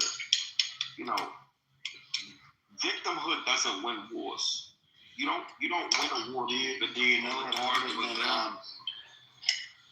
Do you know what happened during the last 12-day war? Thanks to Iran, even Rabbi Shmuley Dillashav got hit as well in Tel Aviv. Oh, that's a real disappointment for me, isn't it? And it wasn't even in short. And the he can't satisfy himself anymore. That's why he's bitter. Yeah, and it was daughter-father business. And you had a whole bunch of blaming homosexuals. They're trying to find they made a video how they're going to do orgy inside the bunker. That was crazy. And over $8 to $10 billion worth of damages happened. Billions of dollars. $8 to $10 billion. That's crazy. And this time, we're looking at not 8 to 10. We're looking at probably over $20 to $30 billion worth of damages. And they just recently, I think yesterday, Iran attacked a ballistic missile into this village called Beit Shemesh or whatever. Do you know even the bunker's not safe? It went to the bunker. Can you believe it? If somebody was hiding inside the bunker's done. But they're investigating how the fuck did this get past the bunker? This is the type of ballistic missile they're using. Brother, I'm gonna be totally honest with you. While I root, just be honest with us. When someone says they're going to be totally honest, it means they're not. He's bullshitting. No, sure, just don't be honest with us. Sure. While I root for Iran, right, I hope they could back this regime up off them. You fascinate me more and more every time I take a break from these rooms, come back and hear just pure delusion. What the fuck? Are you seeing what I'm seeing? Maybe the Israelis are so successfully censoring, the damage being done to their country that I'm left with, a misrepresentation of the actual reality of the circumstances there. Yeah, they arrested a journalist. They told BBC during the wartime, we don't want you recording anything. Did you notice? Okay. Only the casualties and whatnot. You can do minor news here. He's not heard of the Israeli military censor that punishes anyone for recording impact sites? I literally just mentioned. He's unaware of it? I haven't heard of it. Wow. In any case, right? Yes, in any case. Look, day one of the war. I'm talking about day fucking one. Who died? The head of state, Khomeini. All right? Mm-hmm. Show me the big official in Israel that has died as a result of Iranian attacks. That's very small. Listen, hold on. Israel is a very small country composed of about, I don't know how many people, like 11 million or some shit like that. Mm-hmm. Iran, on the other hand, I think it's like 90 million, right? Huge fucking country. Mm-hmm. And all of the people they could have killed, they killed the one guy that is essentially, central to all this conflict right here. They killed Khomeini. But didn't you see that he didn't try to go into a bunker? When all this shit happened, Netanyahu went to Germany to, let his people get the brunt of whatever was going on. That is the role of a true leader, is to stay where your people are at and fight with your people, or to be there with your people. For you to be gone and let your people suffer while you're out there looking somewhere else, that is cowardice. Listen, Netanyahu spends most of his time in Israel. Sure, he might have spent a couple days in Germany. I'm not familiar with Look this. at the last time. The last time he left Israel a few times while the people are getting plummeted with rockets. Sure, but the majority of his time, we can both agree, I'm sure, he spends in Israel. Or are you telling me? Why Germany specifically? That's so creepy. Oh, because he went to Germany because all the other countries around didn't allow them to land in their land. They said no, and that's why he went to Germany. And it's really crazy that you go to the land where you say did this thing to you. Yeah, the same land where he put when they put his own people into the ovens and turned them into soaps. Mm-hmm. Why would you go to a soap place? I don't get it. Unless he's a Nazi. Unless he's a Nazi. Don't worry, soon the Israelis are going to commit another genocide. Well, you're saying don't worry soon, meaning he's going to go in the oven? Is that what you're saying? Hopefully. No, I don't know how you got that from don't worry soon, but you said don't worry. Well, they're planning the next genocide, Ish. You need to explain yourself, Ish. What are you doing? As a Zionist, you need to explain yourself. He said they're going to commit another genocide. Why are they planning the next genocide, in your opinion? I'm speaking in like what's the word? Like soon is me speaking loosely, right? I'm talking like don't worry, as loose as you can. Where do you think the next genocide? Thank you for the clarification. Yes, it's gonna happen in the Middle East for sure. Right. Okay. Which country? You think they're gonna just? It's called West Asia, not Middle East. Iran, it's a big. Asia is a big country, right? Most people recognize it as the Middle East. And do you know that they have ballistic missiles? Sure, West Asia. If they shoot about another 1,000 to 2,000 into Israel, it's only 8,500 square kilometers or miles or whatever, this piece of land. I think it'll be finished, and then Hamas can just jump in and take over the government. Now, a lot of people have been thinking that. They've been thinking that for a while. I've been promoting this idea. I'm like, it's just a matter of time. Iran has to shoot about 500 or 1,000 missiles. We don't need to promote it. Deuteronomy, is it 28 or 26, 63? Says that they're going to be plucked from the land themselves by Hashem. That's true. It's going to spit them out, yeah. The land is going to spit them out. Their own God is saying this. We don't need to just sit back and relax. Yeah. So, Ish, do you really believe in the religion, or you just trolling, bro? What religion, bro? I never came in here as a Jew. You're Jewish. You told me this. Bro, what are you talking about? I said you became Jewish because of Isa, because she censored a whole bunch of Jewish people. I mean, respectfully, there was a time when you told me a rabbi circumcised you. Come on. No, don't laugh at me. Be honest, brother. You told me a rabbi and you were proud. You wore your yarmulke, you went to synagogue. Oh my God! Look, I can't. If let's say if I was Jewish, right? Let's say if I was Jewish, they would all call me self-hating Jew because I'm anti-Zionist. Brother, you ain't fooling nobody. You see what I'm saying? You Jewish? But Ish, you switched over just because of some chick. I can't believe this. Bro, I'm not switching over. I'm just keeping it real. I'm not switching over. Keeping it real? So do you still believe in Jewish? Look, if I was the Israelis, after I'm done decimating Gaza, right? Whoever's left in that little plot of land, okay, that identifies as Palestinian, I'm going to control their education system. You guys want to talk that Islam stuff and, teach kids how to, freaking... just be proud of, Palestinian nationalism. Islam is the only religion that recognizes Moses and Jesus and Muhammad and Abraham. Yeah. European report came out. They don't teach the kids. The only thing that they teach that goes against Zionism is that they teach the kids that Zionism is racism, which is a fact. The European Union actually investigated this such bold claim. How the Zionists they always say, "Oh, they teach their kids to become terrorists and blah blah blah." I can provide you an article from Times of Israel. Yeah, but we had that at the UN, I believe, where Zionism was recognized as a form of racism, and then the Americans and their allies repealed it. Listen. I'm not telling you anything. I'm not telling you things from like a place of, just ignorance. Like, I'm telling you things from Where are you telling what I know. Okay? Listen. Yeah, you come from a good place or a trolley place?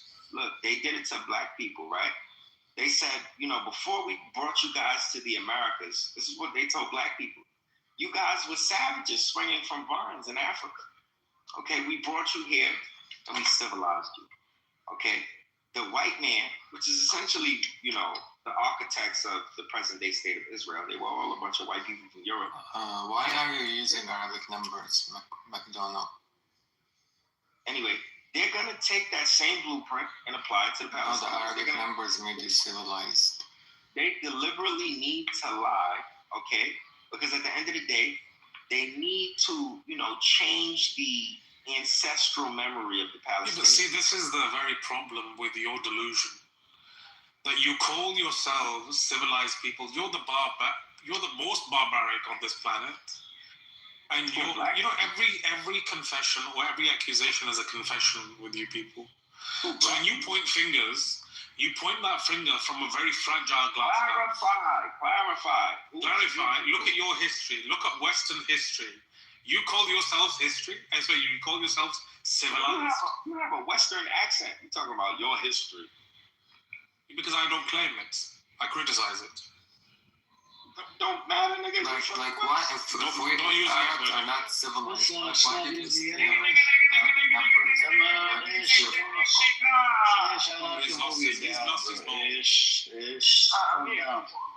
His wife's not in this case, but not in this freaking out.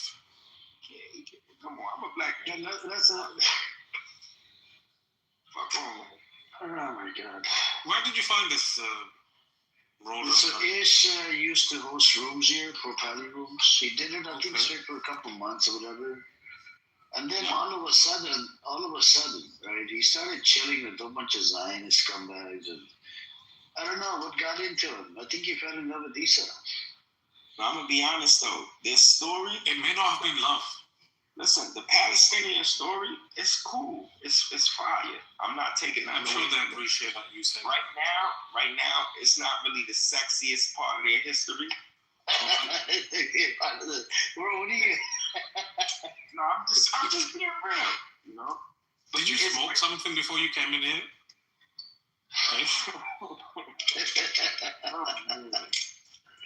Like, what's going on, brother? I'm going to call you brother now. What's going on? Tell us. What's the trauma affecting your life that you're acting like this? Acting like what? You're acting strange. You're acting like you have a Stockholm syndrome. It's so difficult. It's so difficult for you to hear that, these guys are winning. It's so difficult. No, it's not difficult for me to hear anything. And if they are winning, are you winning? Like, no, look. Am I winning? No, we're not the same. No, but you never asked me. How are they winning? You never asked me that question, right? Yeah, how do you quantify someone winning? Do you kill the most people and you win? Yeah, or do you convince the most people that your whatever cause you're fighting for is a legitimate cause? What's the winning in your eyes? That's usually how it works. That's one of the things. That former that you mentioned. Killing the most people. Killing the most people? Mm-hmm. Yeah, that's usually the way to get. You sure about that? Mm-hmm. Well, ask the Native American. Killing the most people isn't the way. Is a form of winning. It used to be, by the uncivilized barbarians, of course. But the civilized people usually win by convincing them. In large, you convince the people of your cause. That's how you win the hearts and minds. Nowadays, it's hard to. excuse me, Israel is a pariah state. How is it? We gotta. Nobody's here to debate that. But nowadays, it's hard to win because of social media. Like, social media, there's a lot of outcry and outrage, right? When people see babies and, getting killed and butchered and slaughtered, and including, men, women, whatnot. So it's tough. Back in the days, it was hidden. People didn't know what was going on. Only the people that were doing the killing, they knew what they're doing, right? But the other people, like the public, civilians, they were not aware that, what's happening over there. They're killing it, butchering, slaughtering it. So, but social media is like a live genocide. Do you want to come up, Rahul? I don't support IRGC. I know you're triggered, man. Where'd she go? Yeah, it's some Iranian chick that comes in here. I don't know. She's gone. Yeah, I feel bad for a lot of. What the hell? We got another shapeshifter in the audience. What the hell? Come up, another shapeshifter. Who is this shapeshifter? You know what every man from the West needs? A bitch from Afghanistan. Or It's not called the Sisters Review. You're right. Pardon me. But look, did you know that in Afghanistan, these hoes can't sing? Literally sing. I just called you not to use the B word, not use the whore. I didn't say whore, I said hoes. But yeah, no, but there's oppression, suppression in Afghanistan. I'm not gonna lie. What? They just passed a law. I'll have to look into it. Let me confirm that the law was about if they can beat their woman. Yeah, yes, bro. And look, if the woman wants to file charges against the husband, she has to have a male guardian with her in court. Otherwise, she can't show up. And if she still wants to show up to testify against the husband, then she has to show up with the husband that she's trying to prosecute. And does that justify bombing?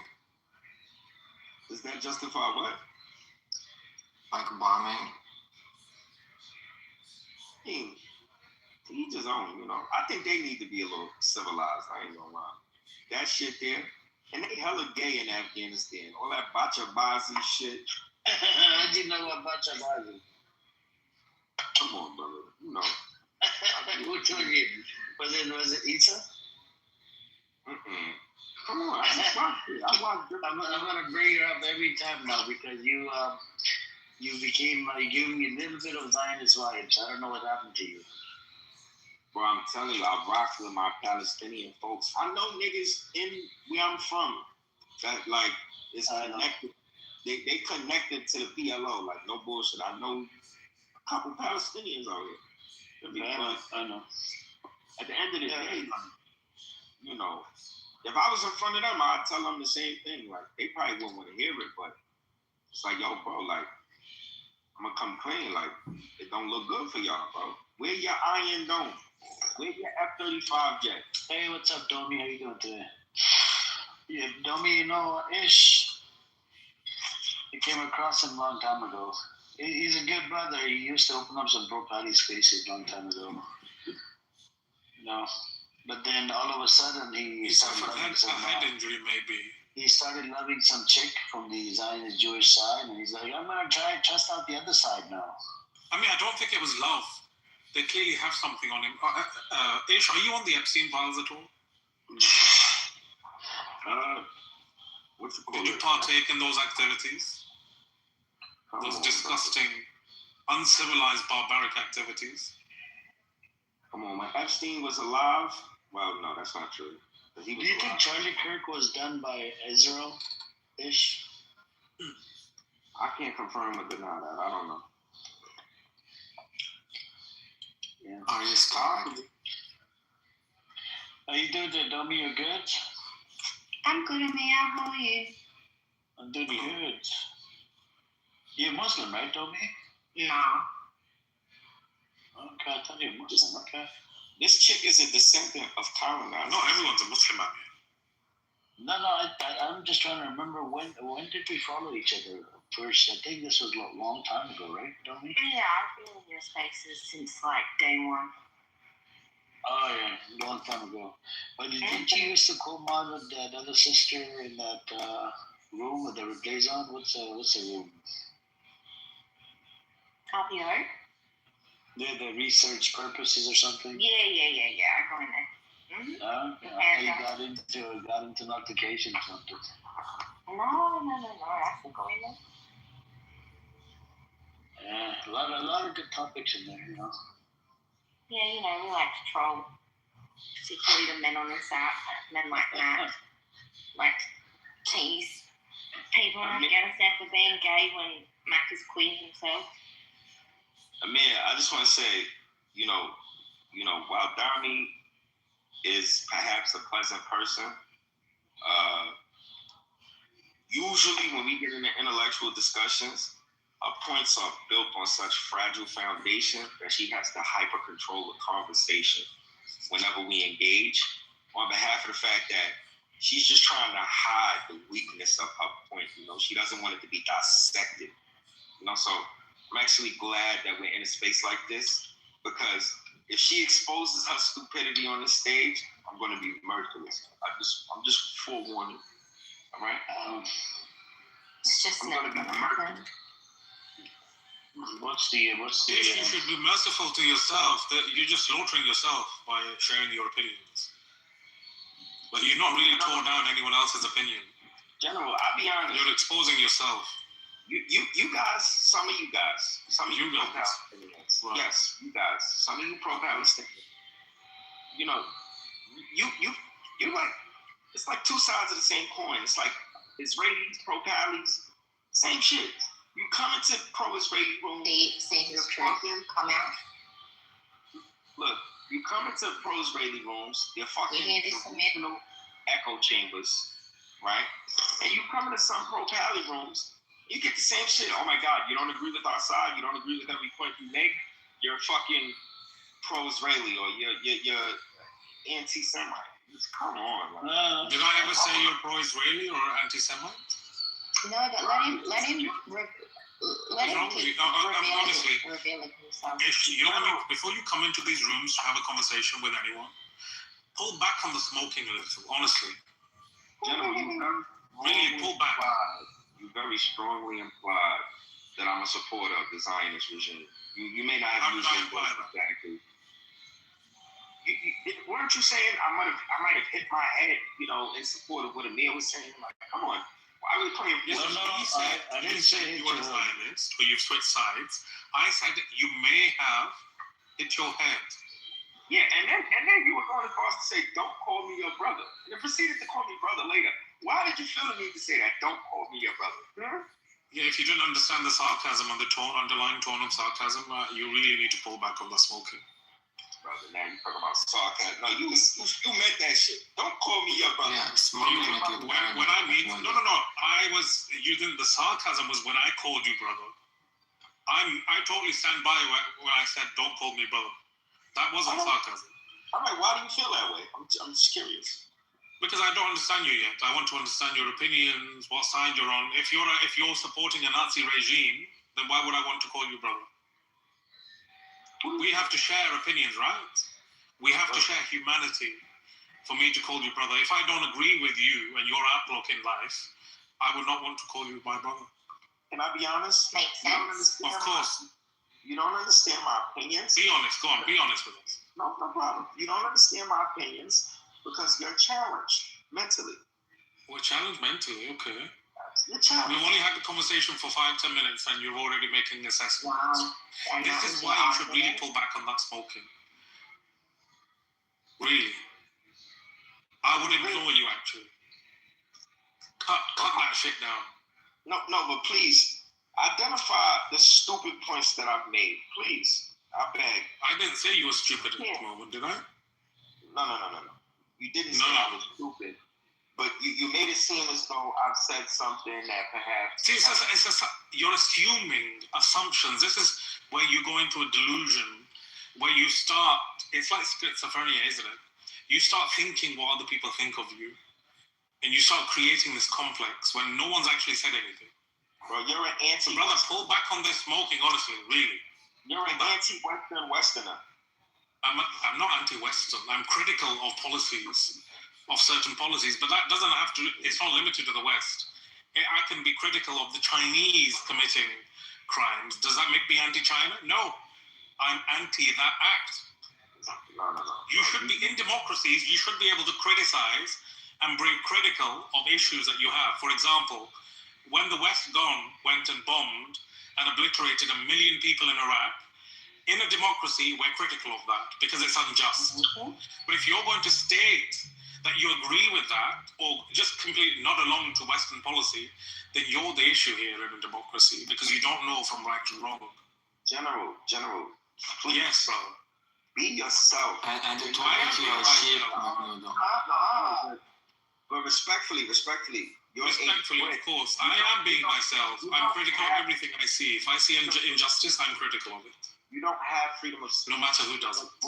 You're a Brit. You don't have freedom of speech. And what's that got to do with it? Stop. Just stop it. There are many well-known, hold on. Maybe you need to wake up. Maybe wake up and smell the coffee. Please. Maybe stop smoking and smell the coffee. Now, there's many British people, many world-renowned British people that have been critical of all the crimes of the British Empire and Britain. You want to be American. And they're very proud Brits. Oh my God. Just teaches rambles. Maybe you don't have any nuance in your life. Maybe, honestly, brother, stop smoking. Here we go with this. Drinking and smoking, cut back. Come to the real world. All right. There are nuances in life. You can be critical of your own government. You can be critical of your own people when there's injustice. But earlier you don't have to be a sheep. You said, you guys, you Westerners, as though you don't fit into this demographic. You were born in the West. Do you hear yourself? Do you hear your accent? Okay. And what's wrong with that? You got the nerve to talk about freedom of speech. You're not free to talk in your own country. I can do what I want in my own country. Get the fuck out of here. You get locked up, you fucking liar. Locked up for what? Locked up for what? What you mean for what? You living under a rock? You sure you live in the UK? You living in Iraq? No, I said let's test the freedom of speech in America. In a cave? Ish, let's test the freedom of speech in America. So, can we say anything against? Like anti-Jew? Absolutely. So we can say pro Hitler and pro all of that shit. You won't be incarcerated for it. Nick Fuentes does it all the time. A social media post in the UK though will get you fucking locked up. Cut and dry, plain and simple. In America, there's no consequences. In America, there's no consequences, right? Nothing to debate there. There's no consequences. Hold on a second. There's no consequences, right? Oh, of course there's consequences. It's not anti-Semitic to be anti-Jew, right? Of course. If you're anti-anything, that's not... No. And if you're anti-Semitic, there's consequences. But if you're anti-Muslim or anti-Christian or Islamophobe or Christianphobe, nothing happens to you. That's not necessarily true. That is true. All right, go expose... your anti-Islamic viewpoints while having a Muslim boss. Okay. We'll see your shelf life at your place. Okay. What does the ADL do? If you ADL and these other Zionist Jewish lobbies do, if you're at the protests and whatnot, what do? They actually literally dox you. They put your picture up, your full name, to make sure that you never get hired ever again. And you're on the anti-Semite list on Twitter as well. And they promote you like no tomorrow, which means you're gonna have a hard time looking for a job as well. Yeah, and America. Wait. You think America has democracy, McCandle? Then why Charlie Kirk was dead or shot? Because there are consequences for speech. He wasn't imprisoned. So there's no democracy. There's no free speech. It wasn't legislated policy, right, to incarcerate an individual for the thoughts in his mind that were expressed from his mouth. It's not legislated policy. Okay, in the UK, it's something different. He's a wannabe fucking. Wait, was that the same reason for JFK? Democracies, free speech. Get the fuck out of here. You still got a king and a queen. You fucking Brit. What are you babbling on about? Oh no, this is just ridiculous. Look at Dami. This is just ridiculous. You're a colonizer. This is a European woman talking about. This is just ridiculous. Okay? It is ridiculous. How is she a colonizer? Okay, do you know the difference? Hold on a second. Do you know the difference between an immigrant and a colonizer? Yeah, but I mean, I think you know why he's being rough with her? Because she didn't colonize him, and he's bitter about that. Oh, hang on. I'm also not his type. Mac only likes trans women. So. He likes being sodomized. I see. Yeah, and we actually have recordings of him talking about that. It's okay. People can have that time. I agree. Yeah. Seriously, which room is it, Domi? I'd like to hear that. RPO. Research purposes. Send it to me in the back channel. Can I put it on YouTube, Ish? Can I do that? Put them on YouTube? Oh, you have my permission, brother. When you find that guy, you'll put it on YouTube. Okay. He's only I might promote you. So, yeah. General, I'm not his type. Thank God. I wanted to share a fun fact about me. Allow me, to do the same. I actually knew Dami for quite some time. You don't know anything about me. Sure. Like I said, she could be a sweet girl, but, sometimes news about your life makes it back to people, right? And there was a guy that was on this app, and he told me, and to fuck around, Dami, and you will find the fuck out. Deny, and this stage will become a movie, okay? This guy told me that he fucked Dami, and when she spread her legs, it smelled like P-word. No, I'm being dead serious with you. It smelled like P-word. Who was he? He said, excuse me, Dami, allow me to finish, all right? I'm asking who he was. We can get there. You want me to expose you, Dami? Don't get exposed. Go ahead. Don't get exposed. Yeah, but Dami, the interesting thing is, these scumbag men. Yeah. They always go down this path. For example, they'll say you're pretty. They'll say everything under the sun until you reject them. And when you reject them, all of a sudden you become ugly to them. Yeah. Right? Ugly so slut. These men will do the same thing. They'll say everything under the sun to get in your pants. And then when you've thrown them out, they'll start saying, oh, you smell of fish, you smell of this, you smell of that, smell of Sea World, as Ish is eloquently putting. Like, Ish, do better. Stop smoking. No, in general, the difference is, right, I have a recording of Mac talking about how he's attracted to trans women. I want to hear this recording of this man who said he fucked me. I got you. Where's the recording? Hold on. We'll bring the witnesses forward to testify, okay? You can't wait for them. I know you're dying. He told me you have a humiliation kink. Okay, we're going to talk about your kink. Okay, but it's accurate. All right? The fact of the matter is, right? Dami, all right, not only fucked this man the first day she met him, all right? He told me that, excuse me, Dami, he told me that her vagina felt like sandpaper. Sandpaper. Okay? By saying this intimate by sharing these intimate details, are you achieving something? Absolutely. Are you pat yourself on the back? Where was this well done, little boy. Pat yourself on the back. Ish. Where was this man from, Matt? I'm trying. Excuse me. You're in a rush. Where was he from? Tell us where he was from. Dummy, the interesting thing is he thinks he's achieving something. I know he does. Mac, tell me where this man is from. Planet Earth. Yeah, where on planet Earth? That's not information I have to disclose to you right now. Just allow me to get. But you're gonna bring the witnesses, right? Allow me to get that. Yeah, absolutely. I'll call them. They're in witness protection at the moment, dummy. I'm calling him. Give me a second. I'm calling him. Get him in here right now. I'm like, now I'm gonna expose him. Amir, turn Now I'm gonna replays on. Let's do it. Come on, where is this guy at? Jesus. Like, honestly, Get him in here. listen, I'm a gentleman. So I'm not even gonna. No, don't be a gentleman. No, be the piece of shit that you are, Matt. Get him in here now. I'm a gentleman. I don't want to. When were you a gentleman? So you just spent the last 5 minutes being inappropriate about assisting, and you're calling yourself a gentleman? What fucking planet are you on? Listen. Gentlemen.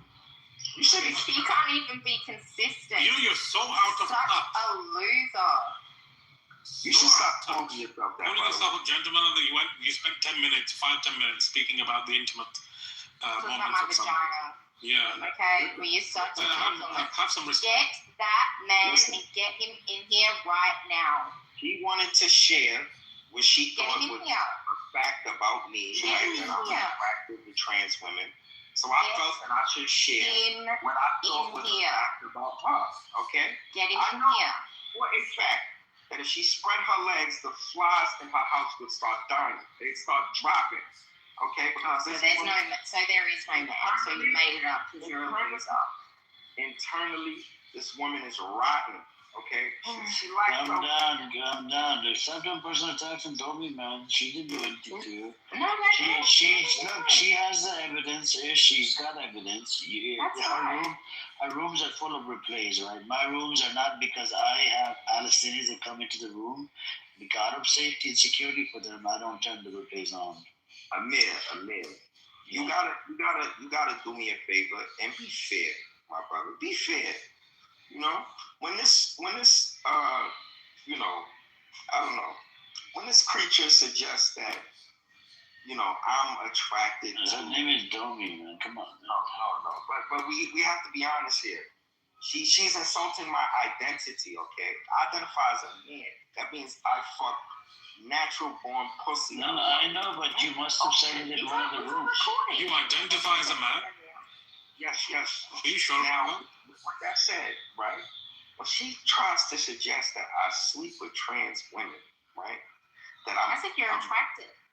Yes, when she tries to suggest that, I have some kind of romantic affinity for trans women, right? I think that she's very deserving of the language that I'm using, okay? Does Black Rabbi come into your space?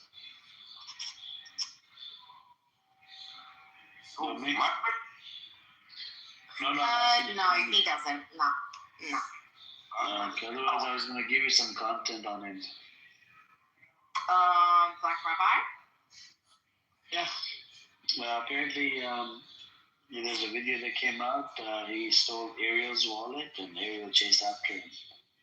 Oh my God. Yeah. Real shit? That really happened? I can put the video in the chat. You want to see it? Yeah, for sure. Put it in the chat. They was fighting in television back in the day. Did you see how he got whipped by another man when he arrived in Israel? How he was chained up? You lying. What chain? How do you mean chained up? Okay, just watch this really quick. He was chained up. This all happened inside Israel. Like chained how? Like you really watch it. Just watch it. It's only 1 minute long. 2 minutes long. And I'm going to put another video about the, stealing the. I mean, where's that scumbag Ariel gone? Ariella? Is he alive? He was on here with a different name. Oh. He doesn't like my rooms.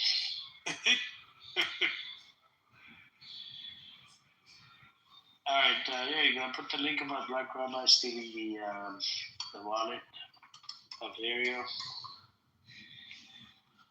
No.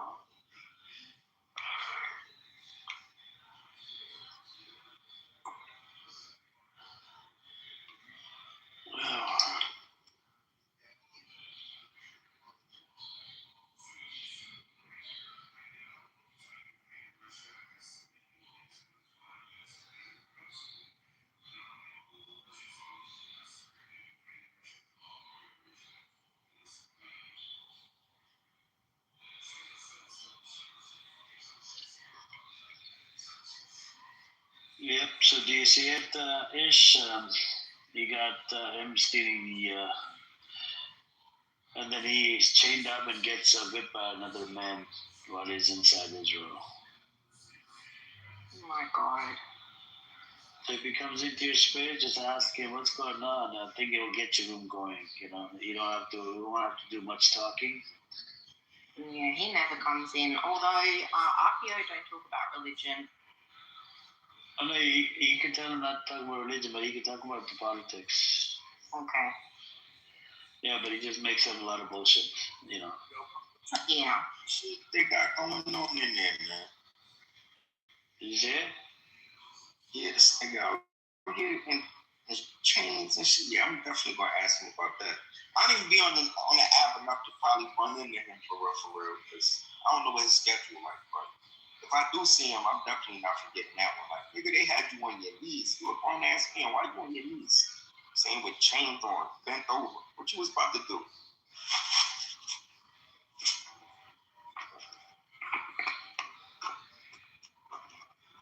That shit is kind of crazy to me, but you know, to each his own. Everybody got their own little strange peculiarities in their culture.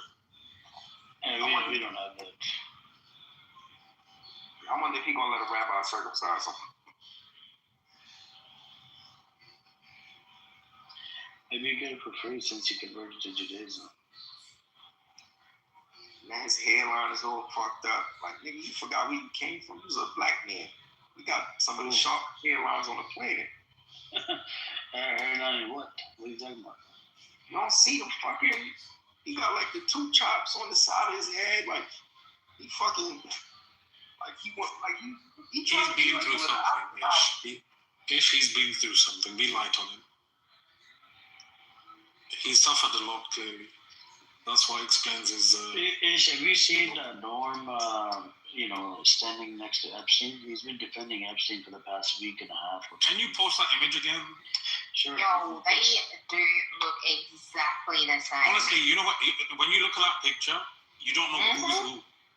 Mm-hmm. Oh, I hate him. Like, which one's Epstein, which one's Norm? Oh, I can't. The amount of hate I have for Norm, ugh. What a piece of shit. Yeah, he's an insufferable character. Oh, For someone to be his age and to act like him is an embarrassment. Well, checks out, you know. Yeah, Norm is a diehard Israeli. I put two things in there. One is the video about Norm running away from resistance. You know, that brother Resistance. And then another video is Norm picture with Epstein. He's standing in the picture. And you guys can share this. These are permanent links, by the way. They never expired. I made sure that it's available on public, and the picture was released from this room a long time ago.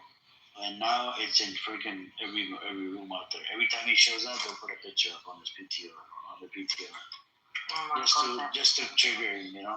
And guess what? I checked it myself with Perplexity, because I use Perplexity. It's not an AI. We had, I think, Shape up here. Shape changed he checked the video of the picture. It's not an AI, so. Even Mazi checked it, there's not AI, so. Somebody texted to me on my Telegram after the Epstein files were released.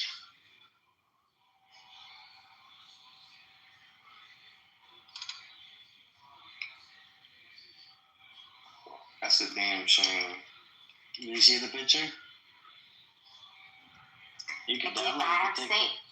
I have seen that picture of Epstein. You seen it, right? Yeah, but I don't. I've seen that picture of Epstein elsewhere.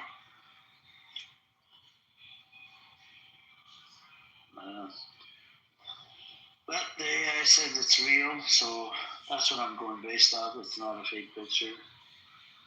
I mean, sure, me too. Because fuck Norm. And then the video that I posted in the chat is only 30 seconds long. You know that brother Resistance?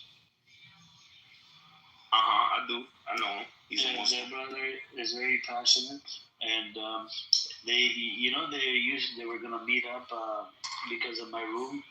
They're like, I'm right here in downtown. Whatever. They were about to meet up and have the fist fight.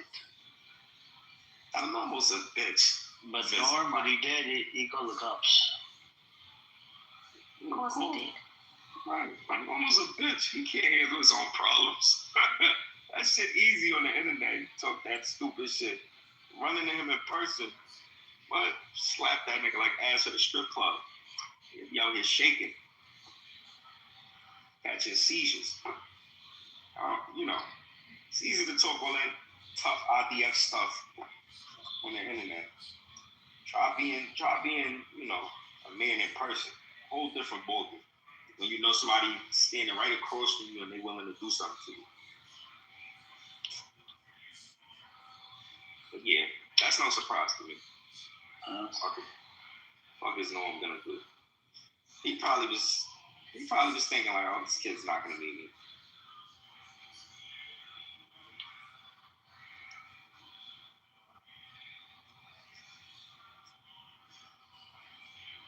So Dami, how long have you been a supporter of the pro-Palestine movement? For at least 15 years. Oh wow, that's dope. I'm curious. I just want to see, you know, I'm just trying to gauge something real quick. Who do you feel is winning this war at present? Would you say it's, you know, the militaries that support Israel, or would you say it's the militaries that support Palestine or Iran? I think the axis of resistance is. Oh, they're winning. Mm-hmm. All right, you're another fucking smoker. I need whatever you smoking, man. Bullshit. I got enough stress in my life. What strain is that? Is that sherbet, gelato? Or maybe you just don't understand geopolitics. Right.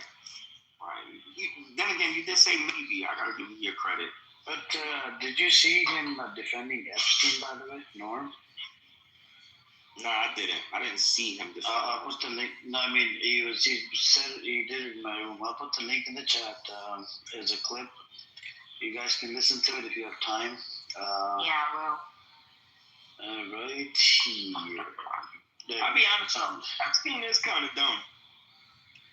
Bro, Epstein was a pedo. What you talking about? Yeah, Epstein was behind me and anybody that wants to watch it, listen to it. This is Norm defending Jeffrey Epstein. You know, the very same thing he did in America is legal in China, Brazil, Ecuador, and just a ton of different. Pedophilia is legal? Oh well. Hold on. Did you not see the law that China passed around child sexual abuse? Yeah, it's considered pedophilia. Did you just see the law that China passed regarding child sexual abuse? But it's considered pedophilia by American standards, right? Like these people's standards. Like I think in China, and I know several Chinese people, like I'm friends with them. The age of legality, right, is 14 for like. I mean, state of California doesn't have any age limits. There's about 4 states. What's the age of consent in Delaware? Yeah. I don't know. Search it up. Google's free. Yeah. Also, read the age of child brides. What's legal in the US? Child brides. In the United States. Which is also child rape. See, Ish, you shouldn't open a can of worms that you can't deal with. Really, when you come to a debate, you should have researched the topic beforehand, before you start attacking other countries. What are you talking about? It's a foolish attempt. I'm just stating facts. What facts? You don't even know what facts I stated. And you'll be talking about facts are you stating? Exactly. Oh my God, it's too much.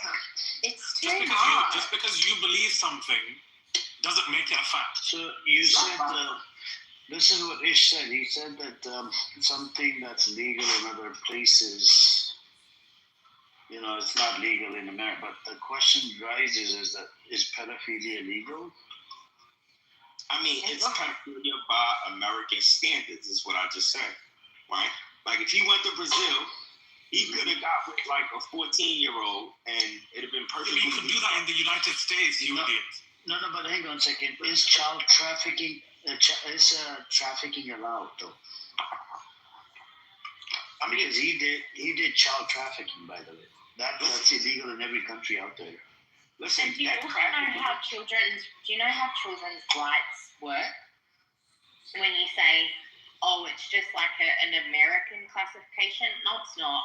There is the United Nations Declaration of the Rights of Children, which is a global framework of rights for children globally that's ratified by multiple nation states, which then sets the precedence for what's considered child rights within each of those countries that have ratified that declaration, which includes China and America and Brazil, which means they all have at the level of human rights law the same idea of what pedophilia is. And just be like opening your mouth and just saying whatever shit falls out of it. What are you talking about? Shit. I just called Epstein dumb. He's dumb.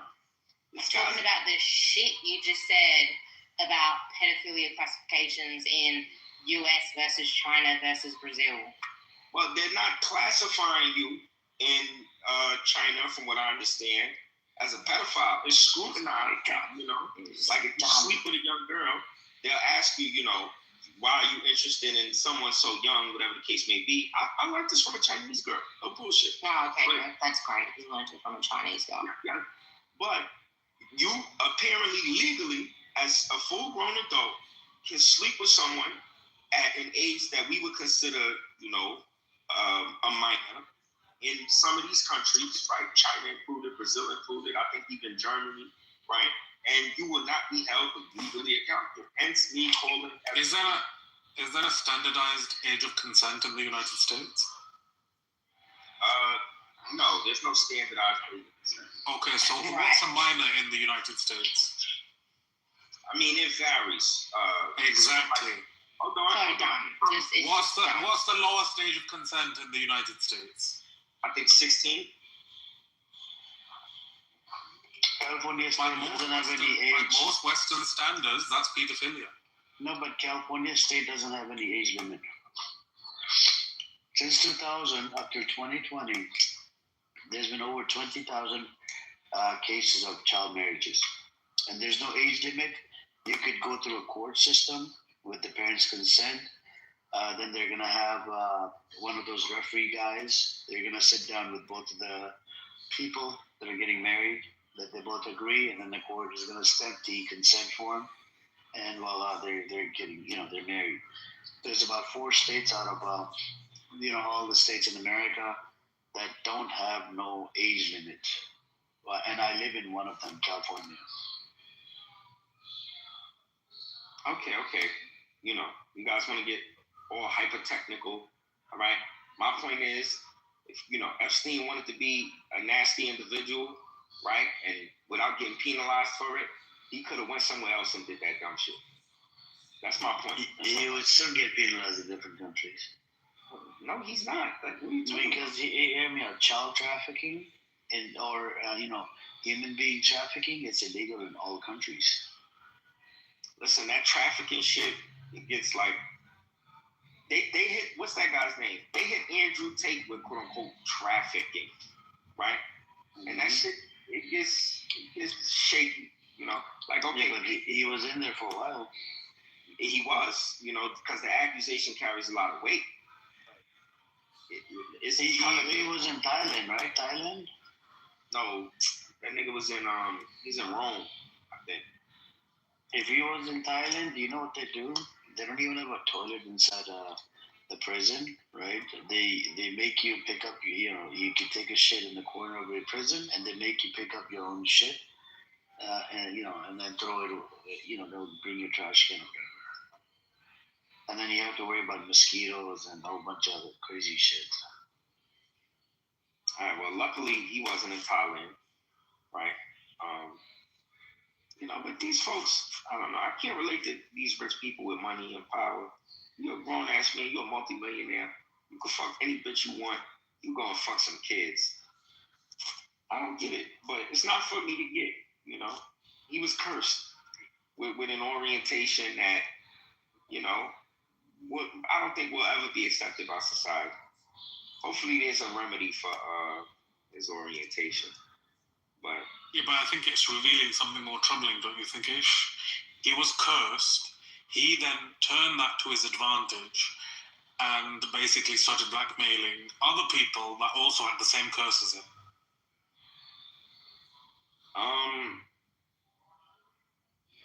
I guess so. That is problematic. But in the realm of one thing is for sure that a lot of the elites around the world are disgusting animals, and he used that to his advantage to get basically what he wanted out of them. Maybe at the behest of a country. Yeah. I get it. I just, at the same time, I don't get it. It's like, what the fuck? But the guy was a spy, so, he leveraged his peculiar kinks and, he made lemonade out of lemons. I hate that. That's a real fucking weird way to talk about an abuser. All right, it could be weird. Who cares? I'm not on fucking CNN. This is Clubhouse. Yeah. I think it's more problematic than calling it a kink. Say that again. Exactly. It's more problematic, unfortunately, that you're calling it a kink. Exactly. Whereas it's just outright abuse.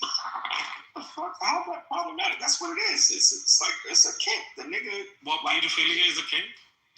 Yes, nigga, that's a kink. Can you stop saying the N-word, please, bro? Come on, man. Hold on. Do me a favor. Define kink.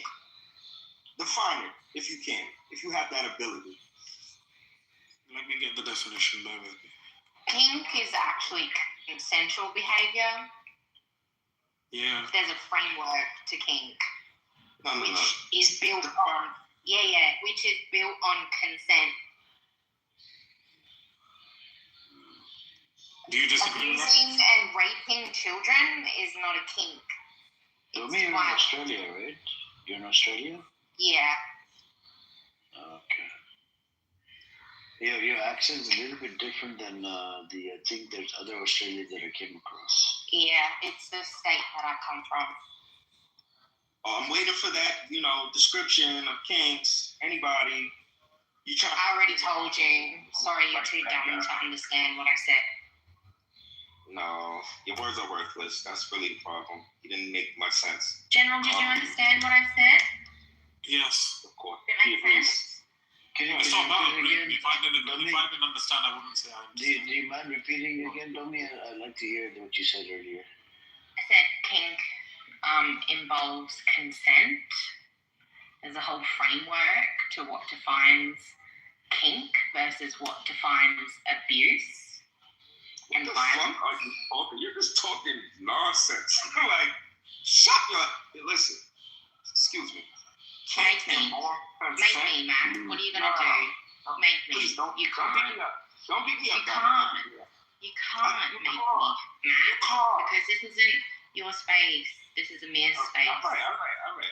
I'm not here to make you shut up. And I'm pretty sure if anybody wants anyone to shut the fuck up in here, it's everybody wanting you to shut the fuck up. No problem. Feel free to express your shitty opinions. Okay, you heard what she just said? She said, kinks have everything to do with consent. What the fuck are you talking about? All right? There are people who have kinks, like, getting shat on, right? Like... Yeah, but it still involves consent. You're literally dumb as fuck. You literally cannot understand. You're so dumb that you can't comprehend the words that are coming out of my mouth. That's how fucking dumb you are. Yeah, but here understood what I said, right? This is in layman's understood terms. what I said too. You are actually the one who is dumb as fuck and cannot comprehend the words that are coming out of my mouth. It's actually you.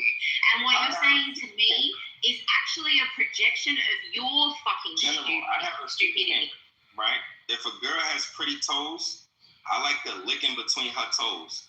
Whether I'm in a position for a woman to consent for me to lick in between her toes or not, right? I still have that yearning. I still have that desire. Hence it being my. Yeah, but for you to engage in that kink, there has to be consent, right? But it remains well a kink. Otherwise, someone, hold on, General. It's not a kink. General, please yield, okay? There's no need to yield. I've got the definition. I just had to look it up. So it essentially says, in modern sex research, kink is an umbrella term referring to consensual, non-normative sexual practices between adults. Look at that, Mac, you dumb fucking moron. Listen. I don't know what book you went and read. Dumb. Right? No one wants to listen to you. You're a dumb fuck. Dami, come on, let's be honest, all right? You've been farting on this stage since you've been here, just opening your asshole and spewing garbage, all right? Just please. Yes, actual facts, actual definitions of words that you don't understand. Oh my goodness. One word can have multiple definitions, wrong or right? Right. Exactly. Okay. No, I said right as in continue. No doubt. In any case, kink, right? Depending on the book you refer to, right, can have different descriptions, okay? So, for instance, if you go to, say, Google, because that's the most obvious search engine that you can look up, but y'all went and dug deep to find some shit that would, be in alignment with the stupidity that she was putting out there. It is a sexual, if you just go to Google, it says it is a sexual desire or practice regarded as unusual or unconventional. It can be limited to so much as a desire, all right? It doesn't have to be an act where someone is put in a position of, consent, all right? If I have a feet kink, or if I have a quote-unquote breeding kink, let's say I just like to, without getting too explicit, let's just say I like to, plant my seed in women. Yes, everyone knows what it means. You don't need to describe it. You know what, General? You know what? We know there is a literacy crisis globally. Yeah, so I told you. Shut the fuck up, Matt.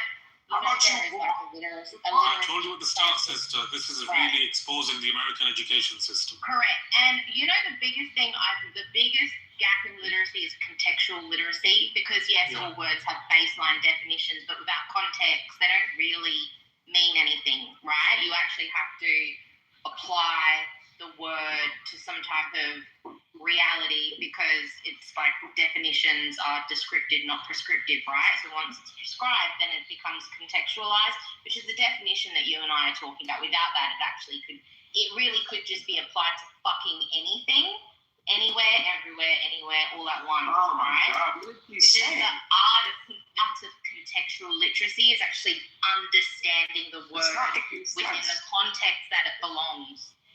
That's actually the difference between what myself and General are talking about versus what you're talking about, because you're illiterate. It's okay. Things will improve at some point-ish. I'm talking about a desire. Okay, you guys tried to demonize me for classifying. Do you know what contextual literacy is? Do you know what contextual literacy is? Do you know what contextual literacy is? Do you know what contextual literacy is? For a second. No, the answer is you don't. I can use context clues. We're literally having a conversation at a level that you cannot comprehend because you lack contextual literacy.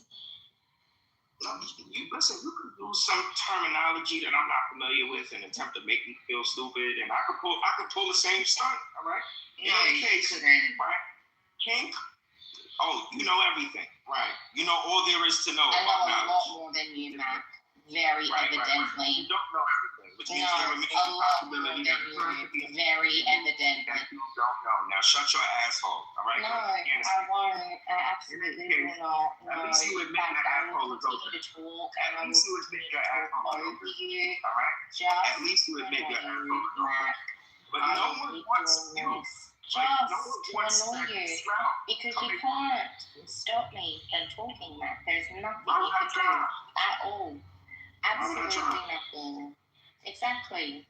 Keep your asshole open. Exactly. One of You these cannot guys. do a thing. You can do no thing. I don't need help. You do though. You do. But no, I don't. You suck your asshole. No, I don't. Keep it open. No. You're looking for something. I'm trying to get one of the brothers to provide it to I'm you. not. Yes, All I'm you are. doing is just further What you're revealing doing how fucking dumb you are, man. Go to fucking Afghanistan. So dumb. Go to Afghanistan. You got no That's where women like to come home. skills. You wouldn't be able to see over there. Okay, let's go in. Let's go. It's going too much. You can't attack a woman like that. She's not attacking me. I mean, she's attacking you because you're dumb. She's not attacking you because you're a man. You're attacking her now because she's a woman. Listen. I'm not attacking her because she's a woman.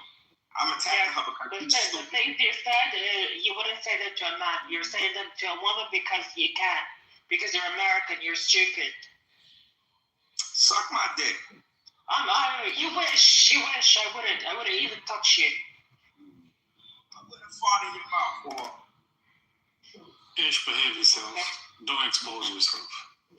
He's already, he can't help it. Well, where's this gentlemanly behavior that you're referring to? I can't be a gentleman. I know. Is this you being the gentleman that your parents told you to be? Reveal yourself, man. Disgusting. Not civil. Reveal yourself, man. Not acting civil. Yeah, he's uncivilized. True colors. I'm uncivilized. He's a farmer. He's a You're a farmer. Disgusting. How you just spoke to fire? Disgusting. Bro, when you use such vulgar language as in to invite somebody to your penis, bro, you are off code and out of order. Look at that, Matt. Look at everybody agreeing that your behavior is vile. It is what it is. I'm at peace with my violence. All right, I'll say it again. We know. Dog. We know. Since you're not civil, then why are you talking about civility? Listen, you can't be civil to dog.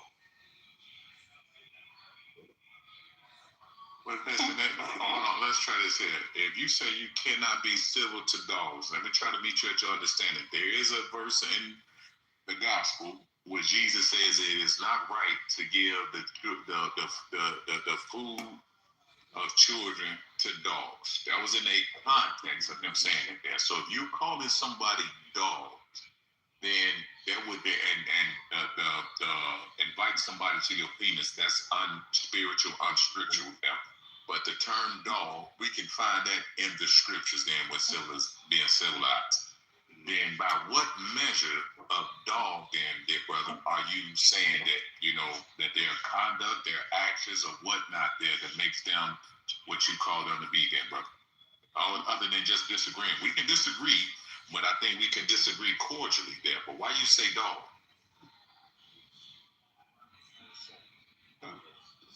I feel spoken to talk respectfully. You hear me? Like, folks are being, a bit aggressive with their language. And you can't cut someone or try to offend someone and then tell them how to respond. You feel like, you can talk to me any way you want. I'm going to talk to you any way I want. Just that simple, and you can have as much support as you need on this stage. Once again, all right? I'm going to see you the same. I'm going to treat you the same, okay? I'll call you a dog, a bitch. I'll tell you to shut your asshole, all right? Until you learn how to conduct yourself differently. I'm not here to please or entertain you. I'm not here to have you give me a pat on the shoulder because you approve of my behavior. Fuck what you think, you stink.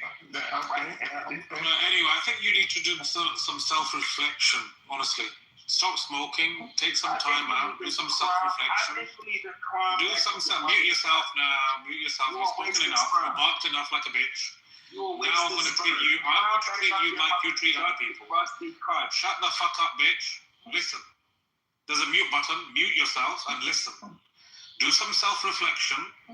Take some time out from looking after the people that you don't look after. Take some time out.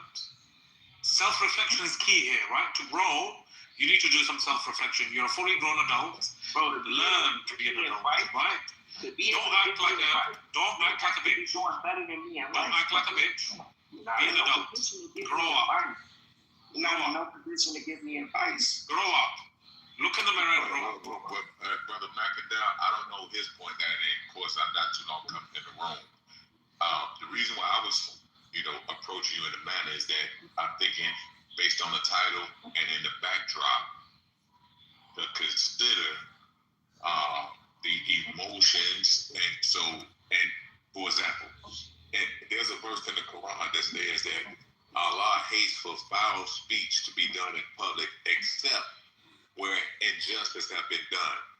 And considering that a grave injustice have been done by the United States of America and also the government of Israel, then some things could have been said based upon the injustice and the gross injustice done by these particular governments there.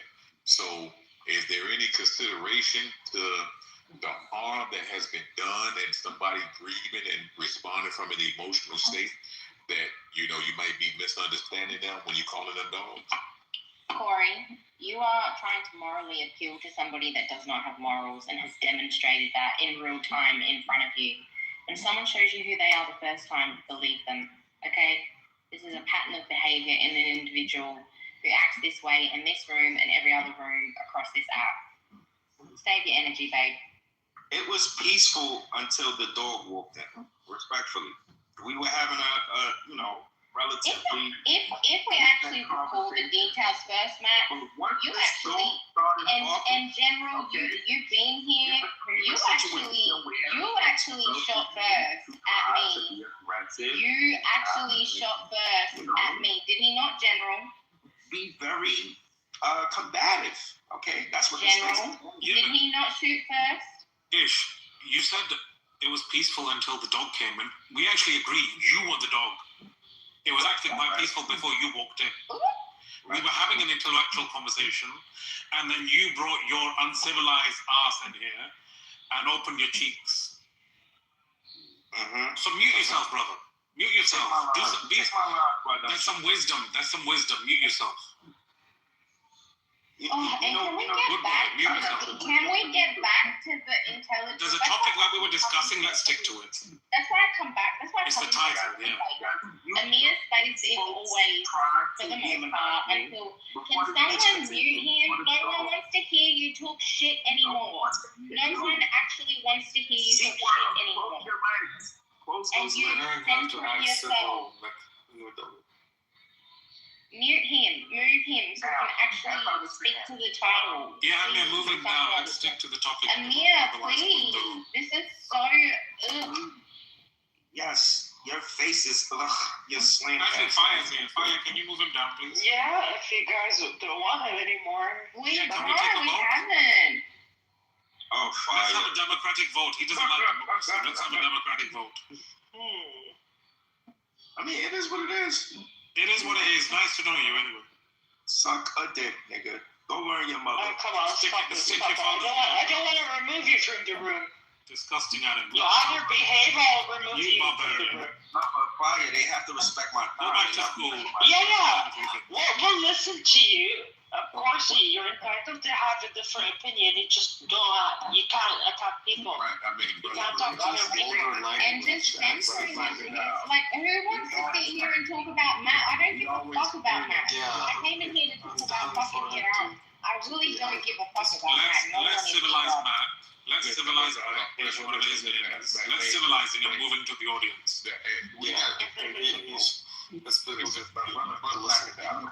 Brother McIndow, I remember one time brother Malcolm X, he was using a lot of, ad hominems and rhetoric, and the Honorable Elijah Muhammad said to him and the rest of the Nation of Islam, attack the argument and not the person.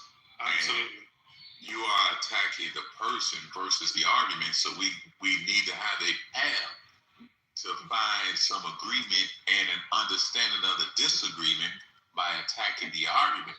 By you doing a name calling it an ad hominems, it makes us the obstacles to get to that doesn't present themselves because you keep personalizing it by attacking the argument. This actual disagreement. This was the disagreement, brother. All right, and oh my God, no! We're moving on. We are moving on. This no. We're moving on. I don't give a fuck. We're moving on. Dami, can we get to No, we're not. This is not going to resolve anything. This is what Mac does. If you think a conversation. What's your problem with her? What's your problem with her? Discuss what she's saying. No, not her. No, see, this is the thing. Just move on. No one wants to listen to this. We don't care about Mac's behavior. Move on. The topic is Iran, not fucking Mac. Move on. Trying to dictate. Okay, she locked the big door. No one wants to hear you learning about how to be a decent person. It's not going to happen. So move on. We came here to talk about Iran, not Mac. Sister Dami, in fairness, I made an appeal to ask them without the ad hominem. But Corey, I already told you this is a pattern, and it's boring. We came in here to talk about Iran, not Mac. Iran's the wrong. So what she says must go. No one gives a fuck about you, Mac, and how you. No one cares. No one wants to have a conversation about you. I may be wrong, but I thought he was about to articulate the disagreement without the ad hominem. We don't care. I'm trying to tell you, we don't care about that. No one cares. Why don't y'all go in a private room and talk about it? Who wants to sit here and rehash a disagreement that no one cares? No one cares. She's saying no one cares. Are you not a part of this group right here? Are you not a person? She's talking about no one. Why is she debating? No one cares about your opinion. Literally, no one cares. Oh my God, fire, please. Fire, please. Move him to the audience. Fire, please. This is painful. Let them. It's okay to have a different opinion, Mac. You can't attack people. That's it. It's okay to have a different opinion. That's how we learn from each other. That's how we learn something new. In a democratic down, they saying that, hey, let's give it a rest. And they're understanding by reading the room and that they've tried to reason before, and me just coming in trying to reason again. What I'm reading is that, hey, that ain't worked numerous times before. I just tried. So I get it. You know, man, let us be courteous in a democratic way and read the room, understand their complaint and whatever their viewpoint is, and try to harmonize in the name of justice. I mean, but brother, I can't bend because you deciding to bend. They're not going to, bully me into, obeying the policy. Actually, you're the bully, Mac. You're the bully. You're the one who's attacking people. No one is bullying you. And when I'm giving you a chance. I'm giving you a chance. I'm keeping you on stage to talk and to listen to everyone as well. And then not only that, you know what I'm saying, oftentimes in order to take the high ground, you have to take the short end of the stick. And so lose the battle to win the war. I mean, in my mind, the objective is to harmonize in what is fair and righteous. I mean, I can't speak for everybody, but I'm understanding that is the purpose, and not only in this room or this topic, just in life, period. You know what I'm saying? To be fair and, try to respect everybody's viewpoint and treat everybody with fairness and find a way to harmony. Okay, no doubt. Yes, I think the due for a reset. Allow me to do that. Welcome to Amir's room. All pets are welcome. Okay. I'm giving you enough chance. I thought it might be better than this, but I'm gonna have to kick you out. I told you! Oh my God! Wow! What? For finding mirror lines.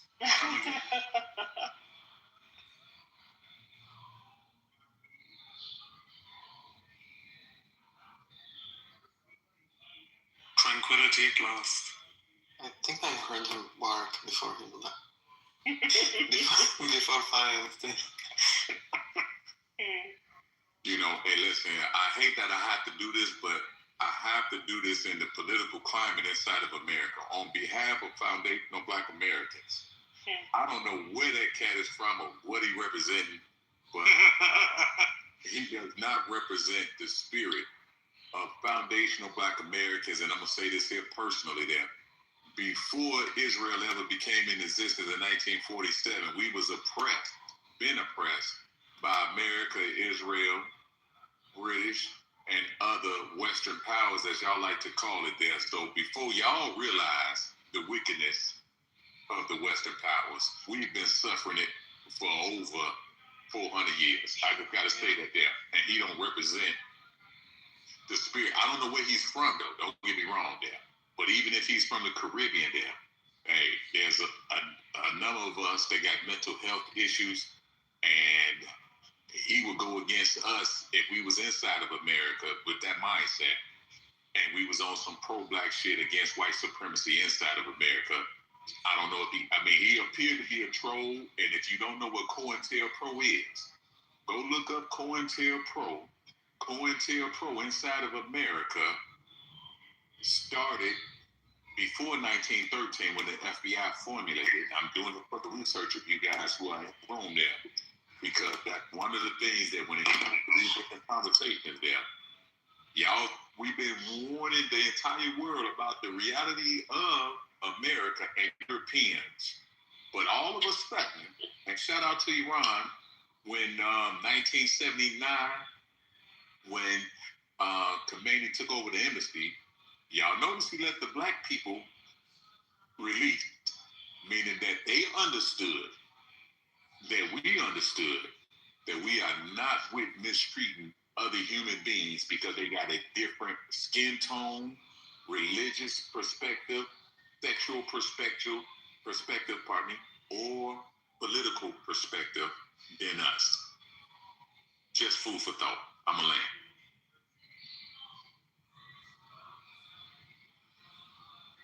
Israel destroys school in Iran war on Iran Day 5. Israel destroys school. Oh, yo. Thank you for confirming that you can read, Amos. No, it's good to have you here. It's not a literacy lesson again. I'm sure you can appreciate. I'm just thinking. Okay, don't think too much. Not think too much, not talk too much. No, you can talk. You can talk. We like it. It's a dictatorial room. I already recognized, but I thought it's dictator, not dictator. I thought if Amir is not here, maybe, but I see Fire is also. He's been on a long shift. How am I a dictator? Amir number 2, the same dictator. Yeah, but Amos, you want to know some secret? You know who Fire is? She's an Iraqi dictator. She comes from the same lineage of Saddam Hussein. You tell me I should go. I come from the same lineage of Nebuchadnezzar. You're right. I'm sure you know who Nebuchadnezzar is. Right? You don't say about how many people. You remember what we did? Nebuchadnezzar, how many your people favorite person. How many people they put to death this regime. You don't say how many happy and dancing. All the embassies in the world are Iranian outside, come back to Iran dancing. No one is dancing except for you, United States. You don't think about. Only what I read is Israel destroyed, but now my friend is alive. Let's say she's a teacher. She's a teacher, be quiet. A very famous teacher in my kibbutz is coming in. Listen, be quiet. Listen, listen. You don't talk to me when you're Muslim. Listen. I have something important. And listen. I want you to speak. I want you to speak. No, I don't want to speak. I want the little woman to speak. 10 seconds. The context that I understand of the room is that on day 1, a elementary school with over 100 children was murdered is my understanding of the context of the title, which is against the rules of engagement of war. And so I'm just trying to ask you, what is your understanding of the title of the room? I'm understanding that civilians, and not only civilians, but babies. Brother Corey, you're trying to be reasonable and have a conversation with someone that has the inability to be reasonable. Just like Matt. He's picked up a teacher in his kibbutz and he's going to put her on the phone now. Watch. There's a teacher talking in the back. He just picks up random strangers and tells them to start talking in clubhouse. I'm not. I mean, like. Amos, we don't understand that tribal language. English, please. English. Baruch Hashem. But I will not interrupt you with these places to garbage foods. Amos, you should be doing your work, okay? Why are you in clubhouse wasting? Okay, it's good. Maybe there are some people, due to the algorithm of the internet, they may not be aware that on day one, after Khomeini was assassinated, then the next victims were this elementary school. Day one.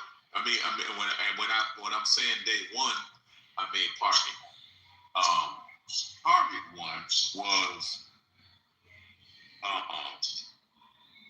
what they refer to as the Alan Khomeini. Okay. Then two of the casualties was an elementary school and a girls' elementary school. And I said it's like 150. Doesn't matter. I said over 100, but it's an elementary school blast. Yeah, 165. And so it's like, as a parent, where's moving. And I'm thinking beyond the politics, beyond the religion.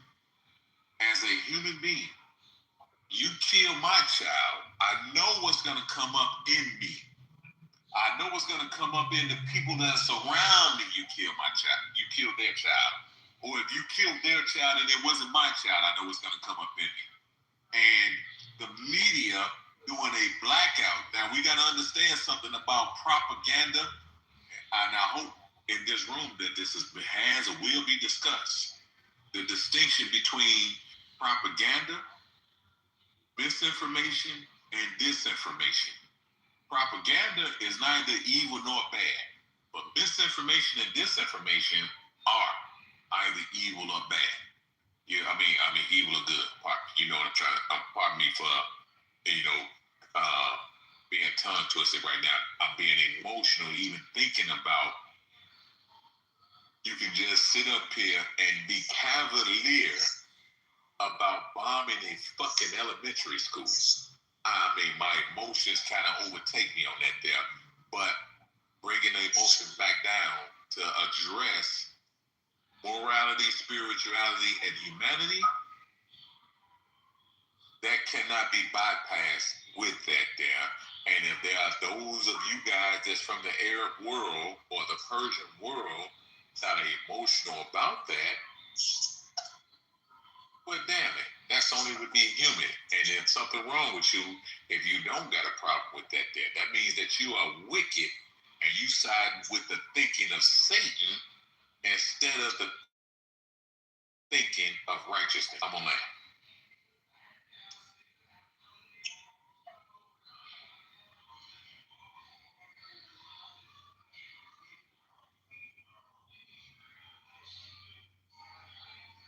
Just a half-hourly announcement. Anyone sleeping in this room must deposit their rent to Amir's bank account.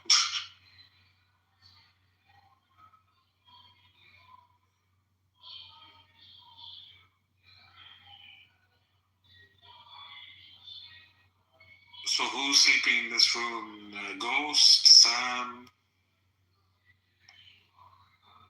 Fire, you're not sleeping. Fawad is. Sheikh definitely sleeping. Hey, so who do you think is winning this war right now, General? It's difficult to tell. It depends whose interests are being met. It seems like a war of attrition at the moment. Both sides are kind of trying to beat each other before running out of equipment and armaments. Damage is being done on both sides. Shit, crazy, man. Yeah, it wasn't unnecessary. Hey, do you know how oblivious and I don't know what other word to use, but I'm really fucking oblivious to shit. So I don't know why, but like I just literally found out like maybe like a week and a half ago that there was a war going on. I'm so fried. I don't even know what's going on. Wait a minute, hold on. It sounds like you lying. If the war only been going on for 5 days and a week and a half ago would be 10 days. No, for some reason I was under the impression that it started like. Listen, Brother T, listen to the logic. A week and a half is 10 days. The topic says 5 days. What are you talking about? I'm not gonna lie, I didn't even read the topic, but like from what I've seen, like scrolling and shit. See, brother, when Brother Corey's on it. Oh no! I understand that, but I'm just saying for myself, like from what I've seen, I was under the impression that this shit started like the top of the year type shit. I didn't know it was started like. Yeah, they have attacked before. The Israelis and Americans did attack before. By that man. When did the school bombing happen? They said on the first day of the war, 5 days ago, I think. On a Cold War level, they had confessed to two things. Number one, destabilizing the economy. Iran. That's number one. That's an open confession now. Number two, the protest against the government based upon the destabilizing.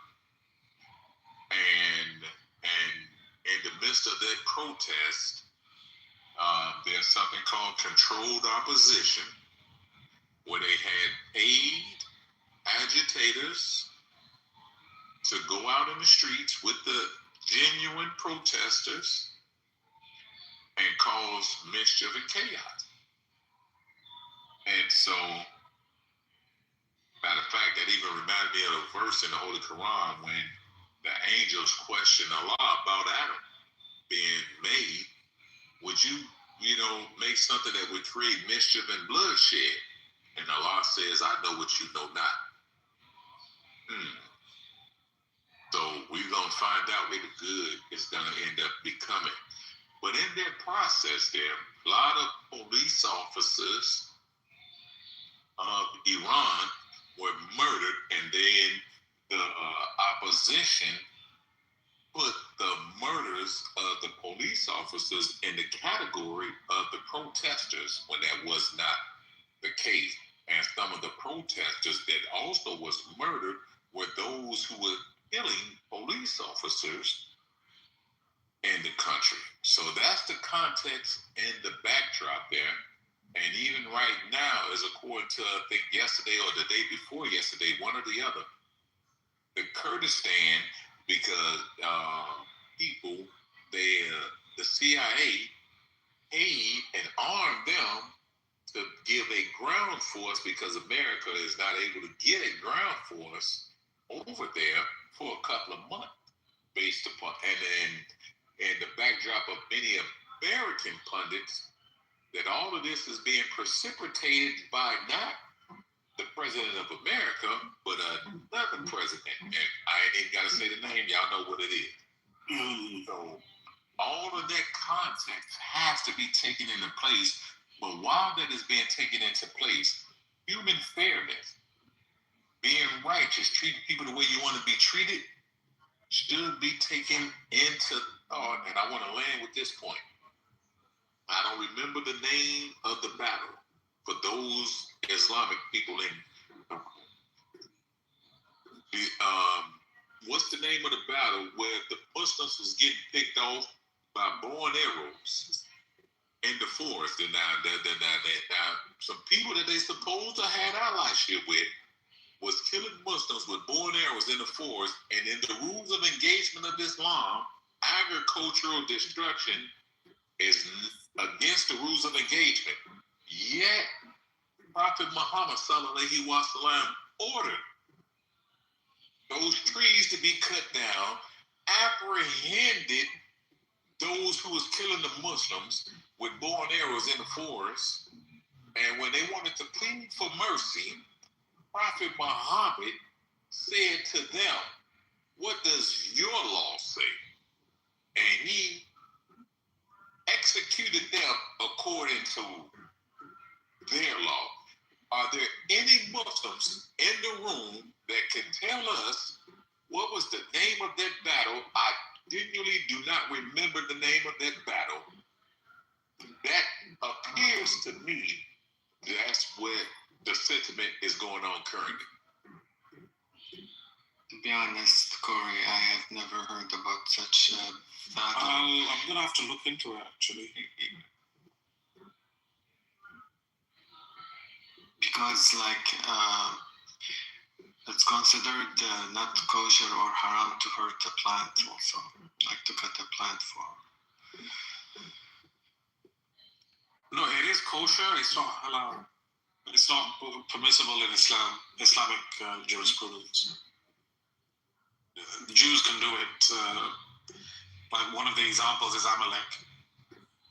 You know, when they go for Amalek, even the sheep, kill the sheep and everything else. And the trees, don't spare them. That's what we have when they came to Baghdad, you know, they chopped. Yeah, but we have a different, Islam has a much higher standard in terms of water. Could it be, I don't know, I just literally typed in, there's one battle with bow and arrows, Battle of Talas in 751 CE and Battle of Yarmouk. It might be Yarmouk, actually. Brother Corey, can you attest to any of the names that you just heard? Perhaps maybe that rings a bell. Yeah, just say who the names of the people are. And I'm historian who I'm withholding the name of the people because of the app that we own. It says key figures are, excuse my pronunciation, but Saad ibn Abi Waqqas and Prophet Muhammad are key people. What was those people the same people that are doing battles today? I'm not sure. Well, there is an Iraqi archaeologist, and he said Saad bin Waqqas is a fictional character. Well, let me say it this way. During the 12-day war, there was a ceasefire asked for by the aggressor. They went through a third party. They got their ceasefire, but they went through a third party who is not objective that dropped bombs. So, I mean, I have to word it this way because of, you know, my political position, but I'm still saying it blunt. During the 12-day war, there was a people that asked for a ceasefire, and these are the same people that were shooting bow and arrows. Are you talking about the siege of Banu Qurayza? Because they brought, if I'm wrong, if anyone else knows, my understanding, they had a peace treaty initially with the Prophet and the Muslims. They broke that treaty and then sided with the attacking army. Into the wise, ladies and gentlemen. No, I had to look it up, which one it was. My knowledge isn't perfect with regards to historical. We forget sometimes, but you know things come back in there. But the main thing is there was a peace treaty of harmony. Yeah. And all of a sudden, when another enemy attacked, they sided with that other enemy. And in the midst of that process there, which means the whole time, so when currently, when I'm looking at the current news, no, we don't want to negotiate. We don't want to talk because allegedly a peace treaty was asked for this year, and Iran said, "Hell no, we ain't trying to talk. Y'all got to get y'all ass the hell up out of here." Food for thought. We dealing with a mindset, a mentality before we deal with a skin color. Mm-hmm. And for those who have not saw. Brother Corey, I don't know if I'm understanding you correctly or not, but like Iran was negotiating for peace in Oman when America struck them. But then 2 days of this current war, Italy said that America reached out and asked for a ceasefire within 2 to 3 days, one or the other. We on day 5, and I don't believe that. Asking Iran, and Iran said, "No, we don't want to talk." I mean, and I'm saying this is but why? Because America is like manipulated them multiple times. They ask for peace, and then like when they slow down, and then they attack. It happens like you told me once. Shame on them. Hey Corey, doesn't that sound stupid to you? If you want peace with somebody, you gonna go ask Italy? What the fuck Italy got to do with this? Well, now all that means is that whoever would pick up the phone, you know what I'm saying? So say Brother T, you know what I'm saying?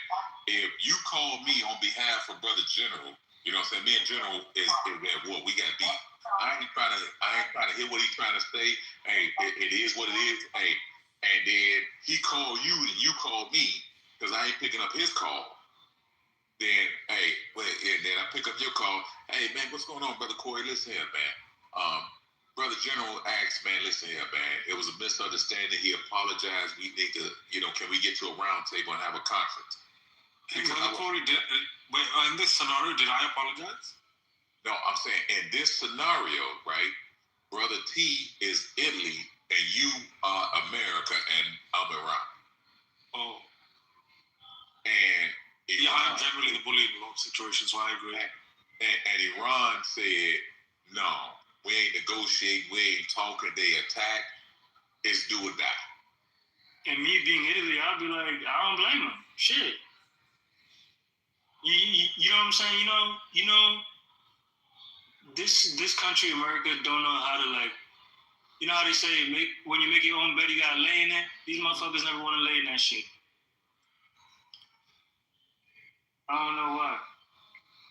And I went and got this jacket, right, with the Free Iran joint on the back, and I work with a lot of Jews. They be looking at me crazy. Oh, damn. Yeah, I don't give a fuck. Because the little research I did is... You mean Free Iran or Free Palestine? No, Free Iran. Oh, okay. I need to go get the Palestine joint. Well, that's going to push them over here. Brother T, I would have to caution you about... Oh, yeah, I know. I've been warned by, Wait, hold on. I'm not going to say it to... Listen, there's a verse, I think it's either in Proverbs... I think it's in Proverbs. Fruit out of season bears no fruit. Just consider that. Fruit out of season, no fruit. So I'm not dealing with what you're saying. I'm just cautioning you against the timing of what you're saying. Food for thought, brother. When we talk about timing, what recently happened, it was bad timing. I mean, there is no time for that. So when we talk about the truth, you know what I'm saying, there's only one truth. And as a nation, being a U.S. citizen and stuff, yeah, we fucked up. Listen, you double prove my point. I'm in America. That's what I'm saying. And so, even when you're dealing with, and just for the record, I'm from the Nation of Islam, and I don't care about the different, whatever perspective of other Islam. I'm just talking from a humanity standpoint, and y'all can't tell us nothing about no discrimination against Islam, because before y'all ever came into the conversation, we dealt with it there. Before Malcolm X ever came into the ranks of the Nation of Islam. Wait, hold on. I'm with you, brother. I'm talking about there are those, meaning that Pete Hegseth being a Christian crusader. And Ilhan Omar made it. So since you here, you say you from the America. Ilhan Omar, who's from Somalia, and dealing with the ICE immigration, and they want to use political talking points to say that Donald Trump is attacking Muslims and the black immigrant community, and us black Americans, foundational black Americans, we pushing back on that narrative. Because don't say, excuse me, that America is pushing against black Muslims and we ain't hear y'all ass speaking up. And we've been openly condemning America at least since 1930 as Muslims. And y'all wasn't saying that then. That's what I mean when I say we and food for thought. I got you. But I'm from Africa anyway. I just happen to be a citizen. So. But you know, everyone's different. Is it safe to say? Because you know what really motivated me to go get this jacket was when I seen videos of like, there's this guy who would like, he's Palestinian, and he would go like on these like streaming type of platforms and be talking to like these younger generations, and the mindset of Jewish kids in this world is blasphemous, and it's kind of scary if that's what these people really, you know what I'm saying, stand by and believe in. Bro, I'll be honest. And it really has me asking, are there really any good Jewish people out there in this world, bro? Because I be looking at these motherfuckers crazy now. And I know a lot of them. I'll be honest, from what I see from my angle, you, like Muslims in those countries and Jews are two sides of the same coin, from my perspective. A lot of this hatred that's preached for Jews in a lot of Muslim countries in the Middle East is the same kind of hatred the Jews preach to their children for Muslims in that country. You guys got a long history of hatred against each other. Right now, I think you guys know this. People who go online. Yeah. Oh, if you go online right now. Are you Christian, brother? Yeah, I'm Christian. If you go online, let's not talk about hatred for the Jews then in that case. Yeah, because you Christians supersede that before the Muslims ever attack the Jews. Okay, no problem. But if you go into those countries and you look at the curriculum, it includes things that they teach about, the Jews and what they're doing in the Middle East. And that's why you had things like Arab Springs. Vice versa, right? Okay, Iran, for example. Iran, for example. What curriculum? Can you share detail? Okay, no problem. In fairness, Brother T, it's not fair to say because he's a Christian. If you are aware of what the actual Zionists think about it, and are refraining from saying it, if you're not aware of the Talmud and what they not only say about Jesus, his mother, the Honorable Elijah Muhammad taught us that the things are so foul and vulgar that they should not be repeated, and that should be sufficient enough to acknowledge that these particular persons do not love, respect, care, but in fact hate.